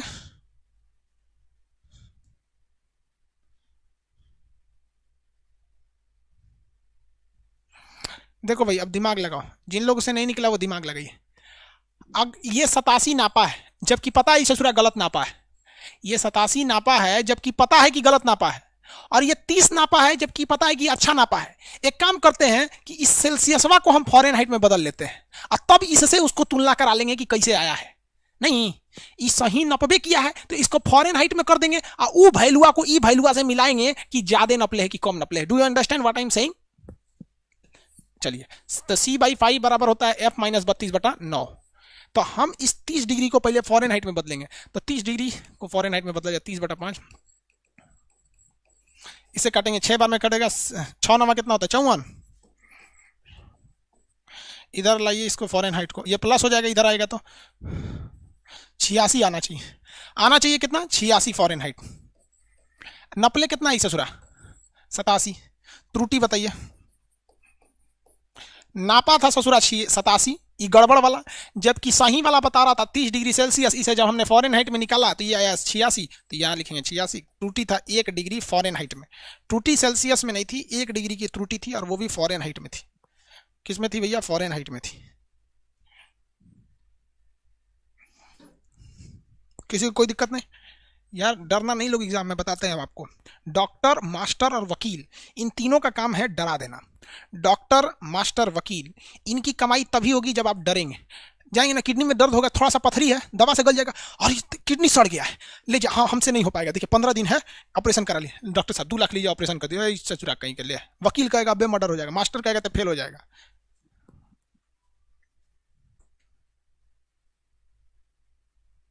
आगे बढ़े, इतना किसी को कोई दिक्कत नहीं है तो बोलिए, ये आराम से निकल जाएगा। अब थर्मामीटर के तापमापियों के प्रकार समझ जाते हैं। कितने टाइप के तापमापी होते हैं सब? तापमापी की श्रेणी, types of thermometer, type of thermometer. कितने टाइप के थर्मामीटर होते हैं? तो भैया थर्मामीटर के अगर टाइप देखिएगा तो ये कई टाइप के होते हैं थर्मामीटर। पहला तो एक हो जाता है आपका सॉलिड, लिक्विड, गैस। तो हम लोग ज़्यादातर यूज करते हैं लिक्विड का, यानी द्रव का। द्रव बोले तो लिक्विड का। हालांकि गैस का भी यूज किया जाता है, गैस को हिंदी इंग्लिश गैस भी कहते हैं। उसके बाद हम लोग सॉलिड का भी यूज करते हैं, ठोस का। किसका यूज कर सकते हैं? ठोस का भी यूज कर सकते हैं। द्रव में हम ज़्यादातर यूज करते हैं पारा का, लेकिन पारा जो होता है -39 डिग्री से लेकर 118 तक जाता है। पारा जो होता है वो ज़्यादा नहीं जा पाता है। अब एक बात बताइए, तो जम्मू कश्मीर में अगर आप जाइएगा तो जम्मू कश्मीर में ये तो बहुत नीचे चला जाएगा, सॉरी 257 जाएगा जी, 257, 258 मान के चलिए यहाँ पे। तो एक इधर हाई से दिक्कत नहीं है। जम्मू कश्मीर में तो -45 हो जाता है, सियाचिन में -55 हो जाता है, तो पारा तो जम जाएगा। जम्मू कश्मीर वगैरह में पारा क्या हो जाएगा? जम जाएगा। तो इसके लिए हम लोग इसमें मिला देते हैं अल्कोहल। क्या मिला देते हैं? अल्कोहल। अल्कोहल, अल्कोहल जब इसमें मिला दिया जाता है तो अल्कोहल के मिला देने से पारा जमता ही नहीं है, और जब पारा नहीं जमता है तो इसकी मदद से आप -115 डिग्री टेम्परेचर को भी माप सकते हैं। तो जब आप अल्कोहल मिला देते हैं तो ये -115 डिग्री आप जा सकते हैं, और इससे लेकर 78 तक जा सकते हैं। तो आपसे ये नहीं पूछेगा, बल्कि पारा से 2 क्वेश्चन पूछता है कि बर्फीले प्रदेश में या ठंड के दिन में थर्मामीटर में पारा में क्या मिला दिया जाता है? तो पारा के अंदर अल्कोहल मिला दिया जाता है, या पारा निकाल के कंप्लीट अल्कोहल उसमें डाल दिया जाता है। दूसरा क्वेश्चन पूछेगा कि थर्मामीटर में पारे का ही प्रयोग क्यों किया जाता है? तो इसका ऑप्शन सी दीजिएगा, क्योंकि ऑप्शन ए पे लिखा रहता है कि यह अपने दीवारों पे नहीं चिपकता है। ये कोई रीजन नहीं है कि दीवारों पे नहीं चिपकता है, बल्कि रीजन ये है कि ये तापमान पाने से ऊंचाई की ओर बढ़ने लगता है, जिससे हमें ये पता चलता है कि नहीं तापमान है, इसीलिए ये बढ़ रहा है। तो पारा में समझ में आ गया। ठंड के दिन में हम पारा का प्रयोग नहीं करते, अल्कोहल का प्रयोग किया जाता है। किसका प्रयोग किया जाता है? अल्कोहल का। किसी को कोई दिक्कत?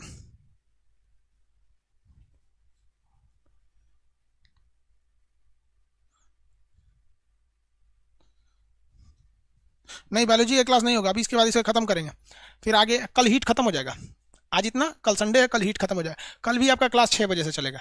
कल क्लास कितने बजे से चलेगा? 6 बजे। अभी जितना है अभी पढ़ाएंगे इतना। गैस थर्मामीटर में प्रयोग करते हैं।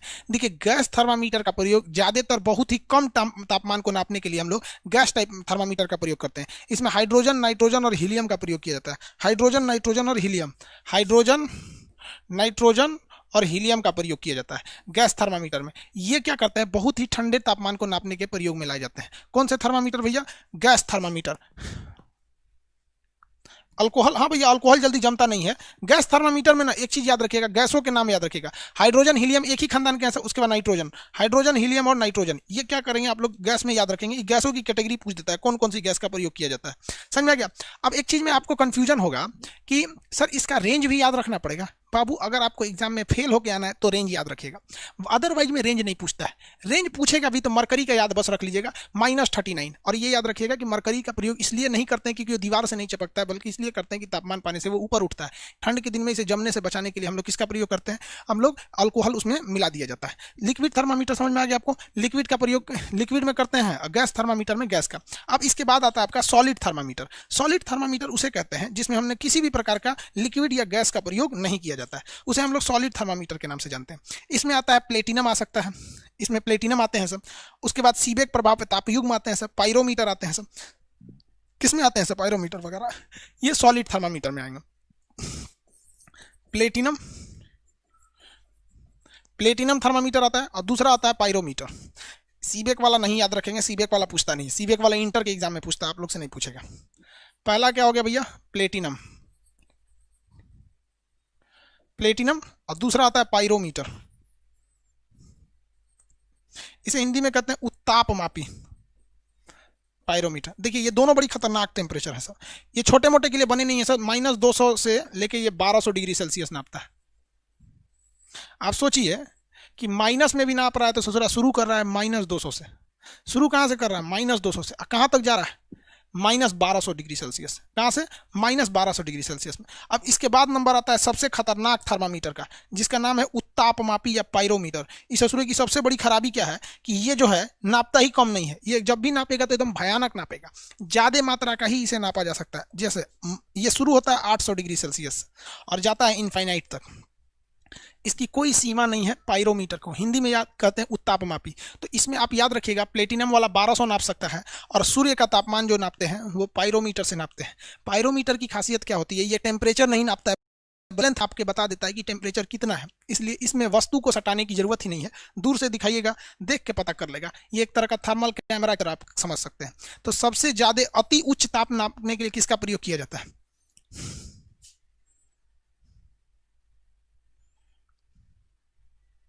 नहीं आज बायोलॉजी का क्लास नहीं हुआ था।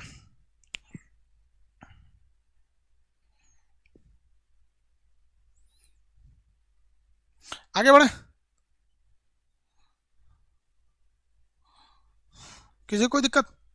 तो ये पायरोमीटर क्या बताइए, पायरोमीटर से किसी का बुखार नापेंगे नहीं, मिनिमम नापता है यार 80-800 डिग्री सेल्सियस पायरोमीटर। इसे सूर्य का तापमान नापा जाता है। सूर्य का तापमान किसे नापा जाता है, पायरोमीटर से।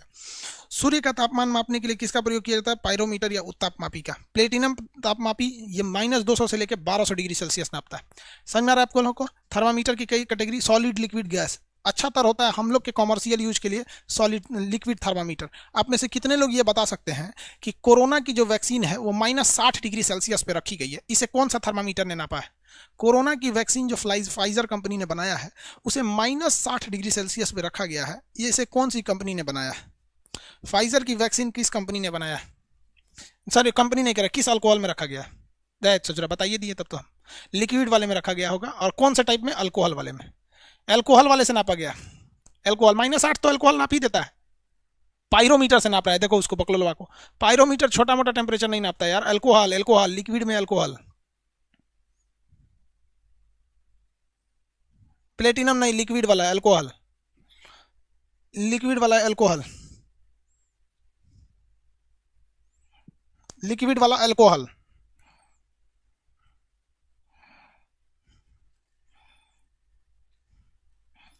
लिक्विड वाला एल्कोहल।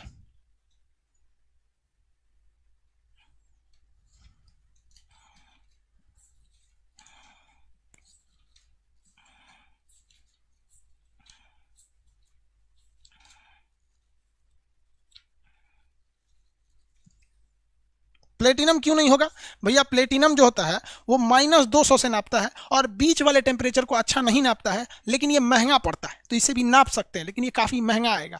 जब हमको -60 पे ही नापना है तो ये -115 नाप सकता है, तो इसी को नहीं लगाएंगे, छोटा होता है और ये बहुत बड़ा होता है। तो इसमें किसका प्रयोग किया जाएगा, अल्कोहल का। किसका, अल्कोहल का। सूर्य का तापमान नापने के लिए उत्तापमापी या पायरोमीटर का।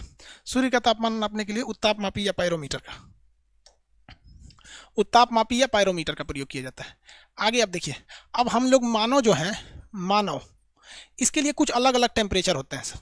आप ध्यान से रखिएगा, मानव यानी ह्यूमन के लिए, मानव बोले तो ह्यूमन, इसके लिए 3 चीज चाहिए होता है रहने के लिए, सर्वाइव करने के लिए। सबसे पहला चीज होता है तापमान, क्या चीज होती है? तापमान। कितना टेम्परेचर आना चाहिए? गर्म ज्यादा नहीं, ठंडा नहीं, ये नहीं। उसके बाद जो होता है आपका नमी। क्या चीज होती है? नमी।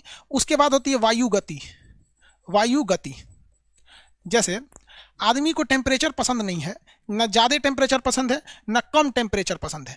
मानव का जो नॉर्मल टेम्परेचर ह्यूमन को पसंद है वो हमको उससे ज़्यादा नहीं रहना चाहिए। तो नॉर्मल टेम्परेचर को हम लोग ह्यूमन के लिए हम लोग तापमान लेते हैं 25 डिग्री सेल्सियस। कितने डिग्री? 25 degree Celsius.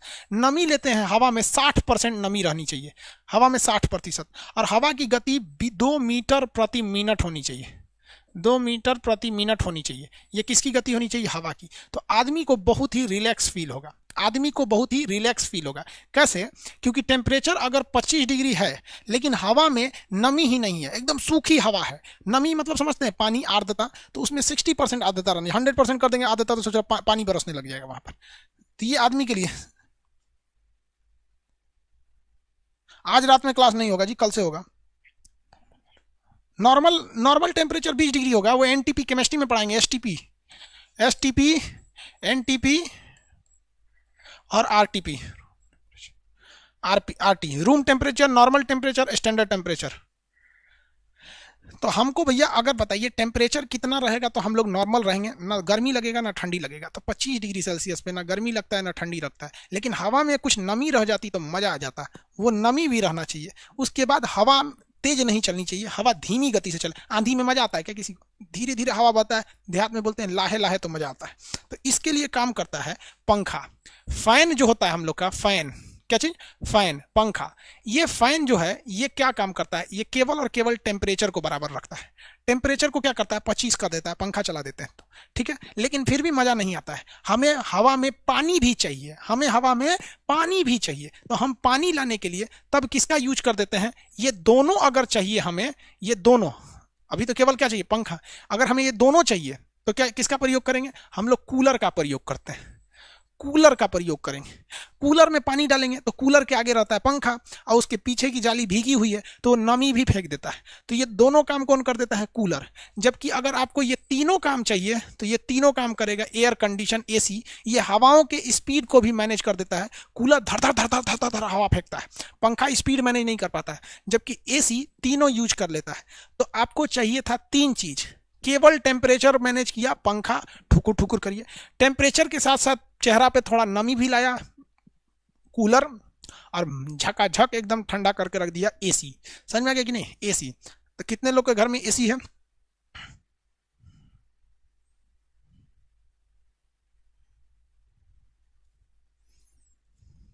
हो गया? 2 मीटर प्रति सेकंड नहीं, प्रति मिनट है भाई।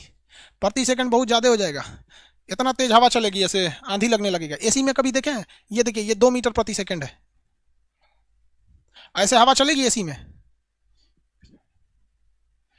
2 मीटर का समझ रहे हैं? ये बोर्ड मेरा 2 मीटर का, यहाँ ये देखिए, ये 2 मीटर का मेरा हाथ है, ऐसे हवा चलने लगेगी एसी में। देखिए 1 सेकंड यही होता है, 1001। इतना तेज हवा चलेगा एसी में तो कागज उधियाने लगेगा। एसी में कभी कागज उधियाता है? नहीं। आराम से एसी में आराम से ऐसे एयर फ्लो करता है, आराम आराम से।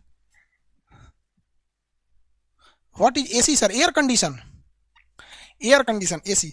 यार हमारे कोचिंग में एसी है, लाइब्रेरी में है, कोचिंग क्लास में नहीं है, लाइब्रेरी में है। और लेकिन हम तो अपने लिए पंखा भी नहीं लगाते। आपको अगर यकीन नहीं होगा ना तो आप मेरे यूट्यूब चैनल पे जाइएगा और उस वीडियो को देखिएगा जो हम गर्मी के दिन में अपलोड किए हैं, जुलाई अगस्त सितंबर, जब गर्मी के दिन में होगा, पूरा पसीना से हम भीगे रहते होंगे। आगे देखते हैं। ये तीनों चीजें समझ में आ गया। एसी के छम, नो एसी, गाँव में रहते हैं, कोई बात नहीं, गाँव वाले ही चाहिए। आपके पास टेबल फैन है भाई? अच्छा भैया, हमारे पास भी वही फैन है, देख लो, ये है मेरे पास फैन, इसी को हम चलाते हैं। समझ में आया? एसी बताए थे ना आगे क्या करना है। एसी में बस क्या करना है? फ्रीऑन गैस लगा देना है, आगे एक पाइप लगा देना है खूब ज्यादा, किसी भी पंखे के आगे खूब सारा पाइप लगा दीजिए और उस पाइप के अंदर फ्रीऑन गैस भर दीजिए। फ्रीऑन गैस निकल नहीं पाएगा, पाइप के अंदर रहेगा। तो फ्रीऑन इतना ठंडा रहता है कि उससे टकरा के जो हवाएं आएंगी वो भी ठंडी हो जाती हैं। तो उसी को क्या कहते हैं? एसी। एसी में किस गैस का प्रयोग किया जाता है? फ्रीऑन 22। सोचा कैमरा हिल गया। फ्रीऑन गैस का प्रयोग किया जाता है। एसी में किसका प्रयोग किया जाता है? फ्रीऑन 22। फ्रीऑन 22 का प्रयोग किया जाता है, फ्रीऑन 22 का प्रयोग किया जाता है। जबकि कोल्ड स्टोर में, जिसमें आलू प्याज रहता है, कोल्ड स्टोर में अमोनिया का प्रयोग किया जाता है। अमोनिया, कोल्ड स्टोर में अमोनिया का प्रयोग किया जाता है। और एसी में फ्रीऑन 22 का प्रयोग किया जाता है, जिसे हम 22 नंबर गैस के नाम से जानते हैं। एसी में फ्रीऑन गैस का प्रयोग किया जाता है। मेरे घर में बेना है, सब भैया सबके घर में है। अच्छी बात है भैया, बेना वो हाथ से ढुलाने वाला, गांव में वही रहता है। गांव की जिंदगी बहुत अच्छी होती है। आगे बढ़ जाए। एसी वगैरह चीज तो कंप्लीट समझ में आ गया होगा आप लोग को। सूर्य का तापमान किससे नापते हैं? एसी की क्षमता को किसमें नापते हैं? टन में। एसी की क्षमता को किसमें नापते हैं? टन में। एसी की क्षमता को किसमें नापेंगे? टन में। 1 टन बराबर 1600 वाट होता है। 1 टन बराबर 1600 वाट। 1 टन कितने के बराबर होता है? 1600 वाट के बराबर होता है। यानी 100 वाट का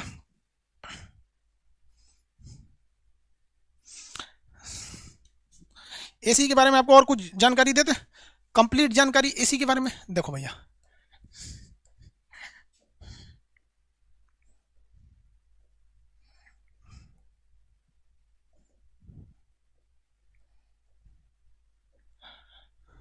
चलो एसी।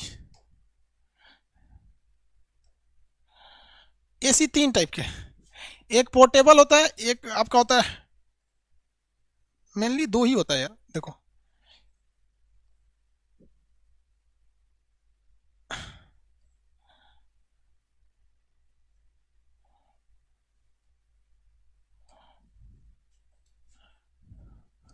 एक होता है स्प्लिट, हाँ यही वाला मेन यही है। एक स्प्लिटर एसी होता है, एक विंडो एसी होता है। एसी कितने टाइप के होंगे? 2। विंडो एसी मेनली 2 टाइप के, विंडो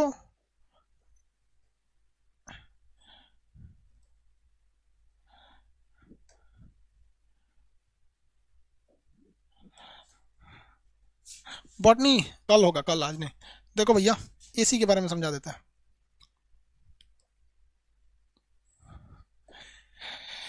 ये एसी जो होता है ना, स्प्लिट एसी होता है। ये जो होता है स्प्लिट होता है।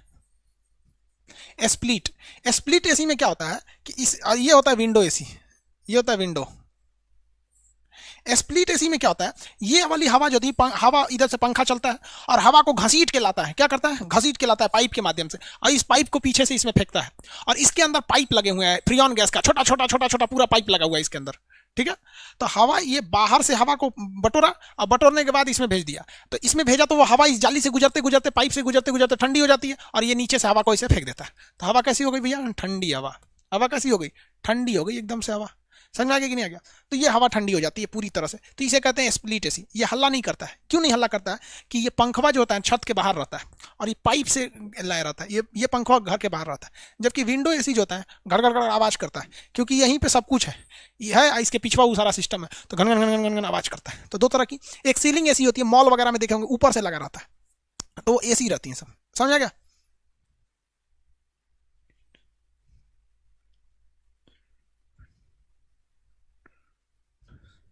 देखो कोनो लड़की है स्वाति नाम की, वो पूछ दिए कि बेना मतलब क्या होता है? बेना मतलब हाथ वाला पंखा।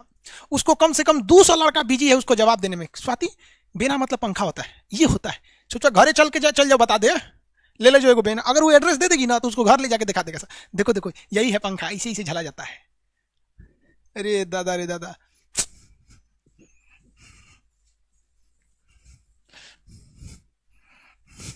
सब ओके पीछे पड़ गया सब एकदम। अरे बाप रे बाप, मतलब बिना पंखा, पंखा नहीं जानती हो? पंखा होता है, ऐसे होता है, वैसे होता है पंखा। लड़कियां सब होशियार होती हैं सब। उन सब का नखड़ा है यार, बेना मतलब क्या होता है, ये क्या होता है बेना मतलब? घर जाके देखिएगा तो अपने डोलाएगी बेना। वो दिखाना चाहती है कि आई एम सो इनोसेंट, हमको कुछ नहीं पता है। समझ में आ गया कि नहीं आ गया?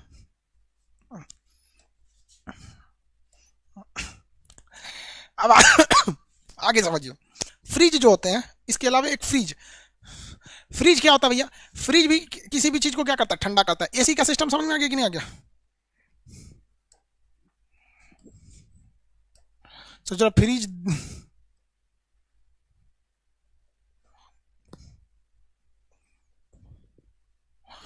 भैया ये जो फ्रिज होते हैं सब, हाँ जरा खुलल फ्रिज है ना, हाँ ये खुलल है। एड्रेस मत बताना लोग, बबनी घरे पहुंच जाएगा शीशे, बहुत खचरा है सब।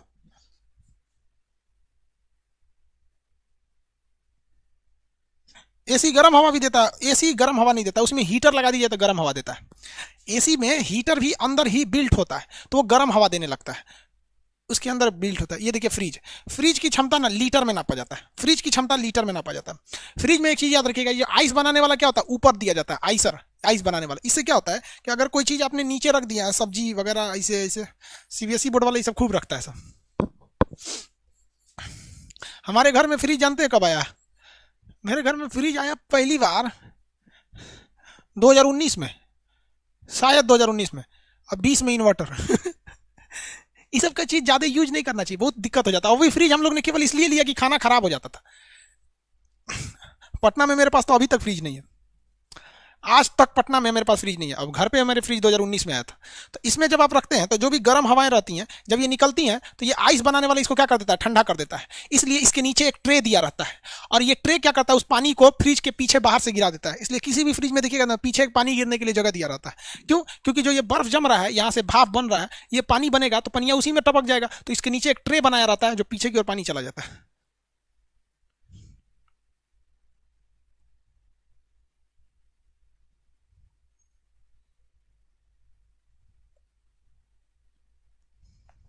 फ्रिज में भी फ्रीऑन गैस भरा जाता है। फ्रिज में भी कौन सा गैस भरा जाता है, फ्रीऑन गैस।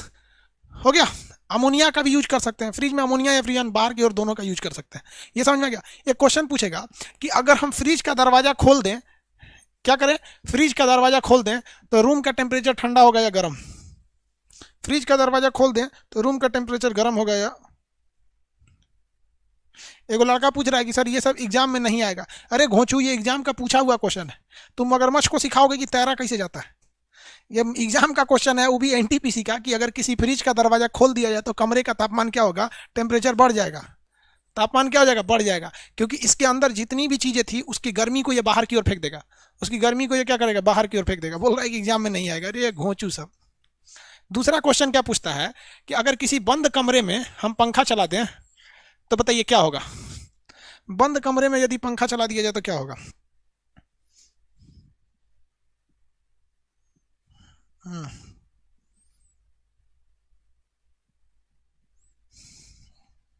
सीएफसी गैस का प्रयोग पहले होता था, अब इस पे बैन लग गया है। क्लोरोफ्लोरोकार्बन, इस पे अब बैन लग गया है। सीएफसी नहीं यूज कर रहे हैं लोग अब लोग। आपको पता है ओजोन गैस के लिए सीएफसी पे बैन लग गया है। इसमें भी टेम्परेचर बढ़ जाएगा। तो अगर कमरा गर्म है, अरे सॉरी, कमरा अगर चारों ओर से बंद है और उसमें पंखा चला देंगे तो टेम्परेचर क्या हो जाएगा, बढ़ जाएगा, गर्म हो जाएगा। उसमें टेम्परेचर बढ़ जाता है, टेम्परेचर क्या हो जाता है, बढ़ जाता है। किसी कोई दिक्कत नहीं है?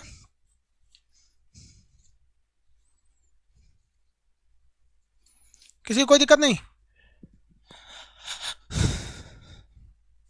अब देखिए, परम ताप किसे कहते हैं? परम ताप, या इसे कहते हैं absolute, absolute temperature, absolute temperature. परम ताप क्या चीज होता है?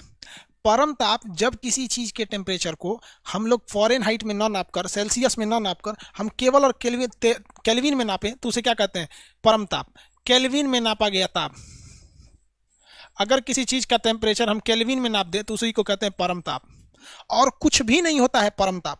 भाई साहब, किसी भी चीज के टेम्परेचर को यदि हम केल्विन में नाप दें तो उसे कहते हैं परम ताप। क्या कहेंगे, परम ताप। जैसे हम कह देते हैं कि 20 केल्विन, 20 केल्विन, तो बस इसके पहले क्या लगा देना है, परम लगा देना है। क्या लगा देना है, परम।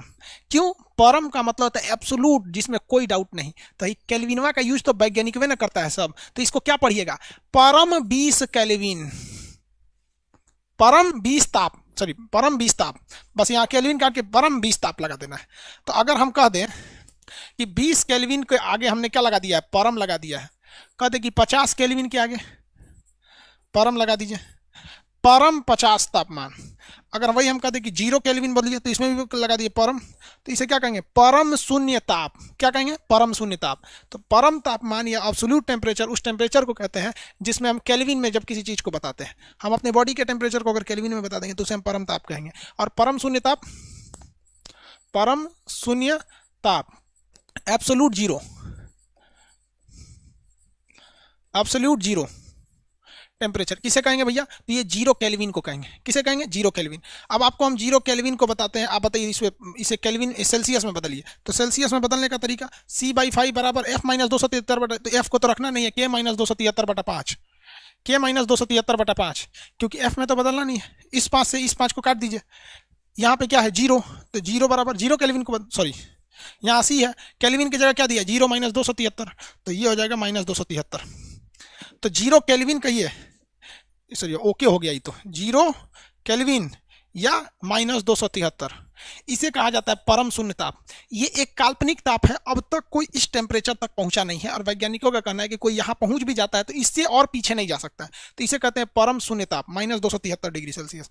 इसे 0 केल्विन भी कह सकते हैं या माइनस 273 डिग्री सेल्सियस भी कह सकते हैं, दोनों सही है।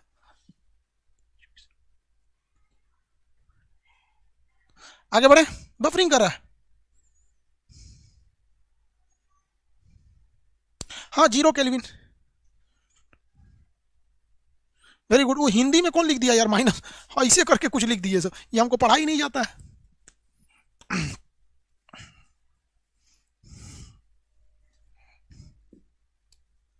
पढ़ा जाएगा नहीं पढ़ा जाएगा। परम तापमान हम कहते हैं, कितने लोग निकाल सकते हैं कि हमारी बॉडी का परम ताप क्या होगा? परम शून्य नहीं होगा यार, मर जाएंगे हम लोग यहाँ पे। तो बॉडी का परम ताप निकाल के बताइए, या बॉडी का मत निकालिए, एक काम करिए दशमलव में आ गया। जल का क्वथनांक, यानी जल का क्वथनांक 100 डिग्री सेल्सियस को हम परम ताप में कैसे बताएंगे? 100 डिग्री सेल्सियस को परम ताप में कैसे बताएंगे?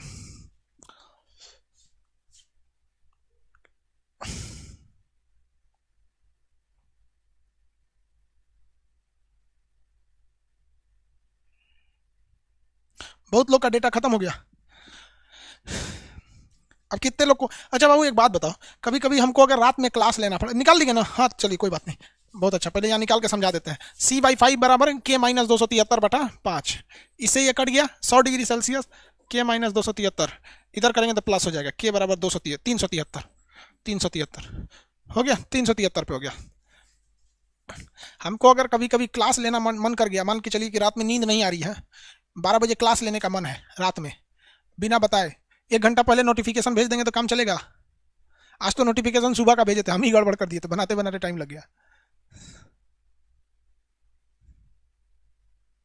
चलेगा? चलिए दौड़ेगा तुम, इतना बता, वेरी गुड। अब हम ले लेंगे आराम से क्लास।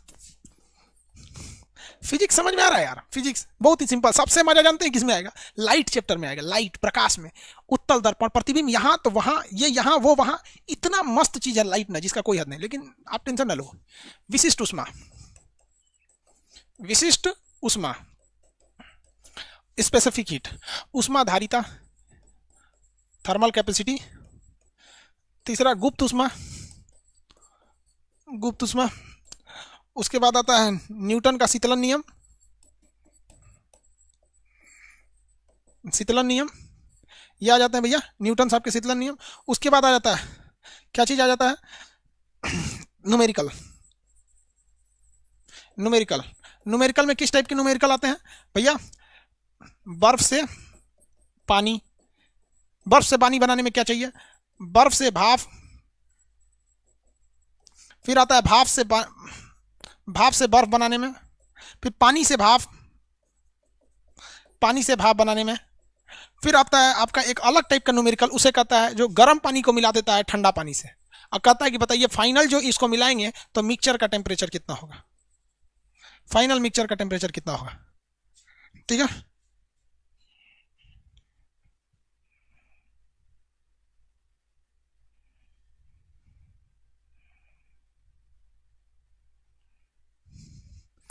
किसी को कोई दिक्कत है ना? आगे बढ़ जा। आपको समझ में आ रहा है? अभी हीट कहाँ तक खत्म कर चुके हैं? ये न्यूटन साहब का शीतलन नियम है। बाकी विशिष्ट ये इसी टाइप का आप सुने होंगे, 10 ग्राम बर्फ को पानी बनाने में कितनी ऊर्जा लगेगी, या 100 ग्राम पानी को भाप बनाने में कितनी ऊर्जा लगेगी।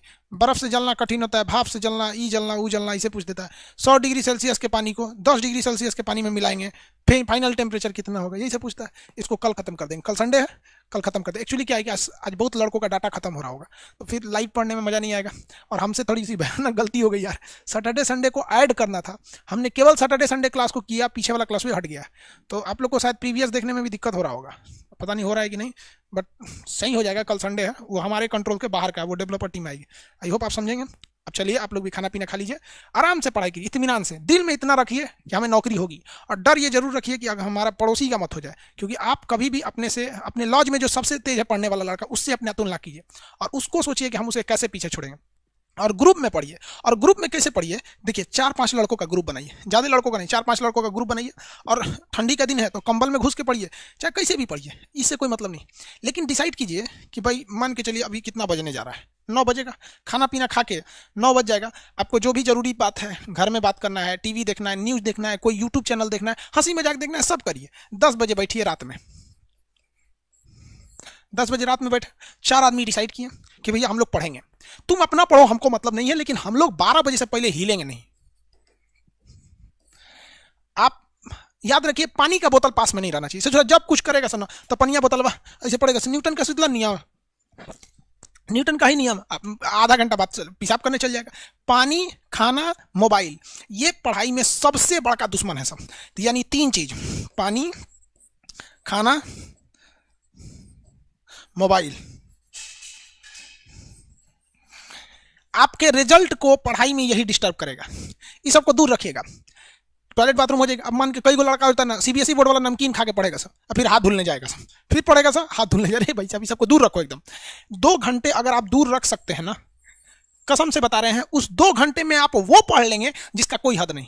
और सब एक दूसरे पे नजर रखना है कि तुम्हारा ध्यान नाम नहीं भटकने देंगे। कोई पढ़ रहा है, कोनो याद कर रहा, ससुरी आज हमारी वाली तो ना लाल रंग का साड़ी पहनी थी, लग रहा था एलपीजी सिलेंडर है ससुरिया। तो कोनो कहेगा मेरी वाली पीला रंग का सूट पहनी थी, लग रहा था जेसीबी है। अरे भाई तो उसको तुरंत टोकिए, रे चट्टा कहीं का, किसको याद कर रहा है, चुपचाप रहो यहाँ पे। समझ रहा है? आप बाबू, आपको हम कहते हैं ना, आपको हम कहते हैं, आप अपना मोबाइल, अगर आप ऑनलाइन क्लास करते हैं, कहीं भी करते हैं, जहां जहां क्लास कर लेते हैं वो कर लीजिए। एक टाइम बना लीजिए यूट्यूब के लिए। यूट्यूब पर आप जो चैनल को देखते होंगे टीचर वगैरह को, उनको देख लीजिए। उसके बाद मोबाइल ऑफ कर दीजिए। कोई इमरजेंसी में आप काम नहीं आ सकते तब तक के लिए, जब तक के लिए आपका रिजल्ट नहीं हो जाता। और डट के पढ़िए एकदम जबरदस्त, और माँ बाप का नाम रोशन कीजिए, क्योंकि बहुत बड़ी वैकेंसी है। आप याद रखिए, पढ़ाई को दूर, मोबाइल को एकदम दूर रखना है। स्टैटिक जीके भी लाएंगे बहू? सर मैं अकेली हूँ, कोई दोस्त नहीं है मेरा, लड़की हूँ। बनाना भी नहीं बहू, लड़की है तो क्या दिक्कत है? लड़की सब में नहीं, वो खराबी क्या होता है, सोचती बड़ी ज्यादा है। कोई लड़की है ना, उसको बस इतना बोल दीजिए, सुनो ना, अच्छा छोड़ो नहीं बताएंगे, बस हो गया 1 हफ्ता का फुर्सत, बता दो, ज़्यादा सोचिएगा नहीं, इत्मीनान से पढ़िए, अकेले में पढ़िए। ये काम आप अकेले में भी कर सकते हैं, अगर कोई दोस्त नहीं है तो। पानी अलग रख दीजिए, खाना अलग रख दीजिए, मोबाइल अलग रख दीजिए। आपके घर में छोटा बच्चा होगा, मम्मी होंगी, पापा होंगे, दादा दादी होंगे, आराम से उनको अपने कमरे में लाइएगा, उनको भी रख दीजिएगा। क्योंकि अकेलापन ही किसी भी गलत चीज़ को जन्म देता है। आप अकेले रहेंगे तो ही कोई ना कोई गलत काम कीजिएगा। गलत काम इन द सेंस का मतलब ये नहीं होता है किसी का मर्डर कर दीजिए या कोई गलत काम ही कर। गलत काम उसे कहते हैं जो कहीं ना कहीं आपके करियर को ठेस पहुंचाता है। तो इसलिए आप अकेले में मत रहिएगा। अकेलापन और मोबाइल आज के वक्त में स्टूडेंट का करियर खराब करेगा। मान के चलिए मोबाइल है, आपकी वाली का फोन आ गया, मम्मी के सामने नहीं बतियाएंगे, ये सब लड़कियां फोन क्या करती है सब इतना, समझ में आ रहा है? चलिए अब कल मिलेंगे, कोशिश करेंगे सुबह में भी आए। कल तो कोशिश करेंगे जितने बजे नोटिफिकेशन दे उतने बजे आ जाएंगे। आज भी आ गए रहते यार, हम खुद गड़बड़ कर दिए। मजा आ रहा है हीट पढ़ने में। कितने लोग को लगता है कि हीट में ये समझ जाएंगे अब लोग, ये चीज बच गया। कितने लोग को लगता है तो हीट पढ़ सकता है? कितने लोग को फिजिक्स एकदम खुश है, एकदम फिजिक्स एकदम मजा आ गया इस टाइप का, समझ आ रहा है ना? यस सर, ननिहाल में है, कोई बात नहीं वो। लव यू सर भाई, लव यू भाई। Okay okay, very good. 99%, 99 sir, हमको तो अभी तक 100% मिला। एक दो कोनो नो नहीं कह रहा है सर। चलिए भाऊ, अच्छा देखिए, एक हम आपको एक बात बताते हैं, समझिएगा ध्यान से। आप किसी भी टीचर के पास पढ़ते हैं ना, तो सबसे पहला ये चीज़ होना चाहिए, आप कहीं भी पढ़ो, कोई ज़रूरी नहीं है कि हमारे पास पढ़ो, कहीं भी पढ़ते हो, सबसे बड़ा चीज़ होना चाहिए आपको कॉन्फिडेंस होना चाहिए कि हम कुछ सीखने आए। हम क्या है, कुछ सीखने आए। दुनिया में ना हर टीचर सेम चीज़ पढ़ाता है, बस तरीका अलग होता है, याद रखना। न्यूटन का जो नियम हम पढ़ाएंगे वही दुनिया का हर एक टीचर पढ़ाएगा, और उसी में वो भी कहेगा कि हम सबसे अच्छा पढ़ाते हैं। भाई कोई अच्छा नहीं पढ़ाता है, कोई खराब नहीं पढ़ाता है। एक होता है कनेक्टिंग पॉइंट, आप दोनों में कैसे कनेक्शन बन जाता है। तो जिस दिन ये कनेक्शन बन गया ना, उस दिन आप समझिए एकदम दिक्कतें दूर हो गई। अब जो लड़का अच्छा होगा पढ़ने में, वो सोचेगा सर क्या पढ़ाएंगे, थोड़ा सा विशिष्ट उष्मा के बारे में देख लेगा, कभी उष्माधारिता देख लेगा, गुप्त उष्मा देख लेगा, नामे से स्पष्ट छुपा है, धीरे धीरे आराम से समझ में आ जाएगा। तो आप हम लोग कल मिलेंगे, कल पूरा हीट खत्म करेंगे। उसके बाद वेव पढ़ेंगे। मेरा, हम आपको पर्सनल बताएं, मेरा सबसे फेवरेट टॉपिक है वेव। हमको बहुत मजा आता है वेव। और आपको जान के ताज्जुब होगा ना यार, वेव में ही लाइट पढ़ना है। कैसे? देखो, गाय वीजू इन्फ्रा मारे। देखो, गा से होता है गामा किरण, एक्स किरण, अ से क्या होता है अल्ट्रावायलेट, और वी से होता है विजुअल। विजुअल और विजुअल को कहते हैं हम दृश्य तरंग, और दृश्य को ही कहा जाता है लाइट, और इसी को कहते हैं लाइट चैप्टर। बट यार लाइट नहीं, हमको तो ये पूरा वेव पढ़ना है। वेव मेरा ये फेवरेट चैप्टर है, वेव। और वेव चैप्टर का महज एक हिस्सा है जिसे आप कहते हैं लाइट या ऑप्टिक्स। सोचो बस यही वाला हिस्सा है, बहुत मजा आएगा इसके बाद वाले चैप्टर में। कल मिलेंगे, ठीक है? गुड नाइट सब लोग को, गुड नाइट।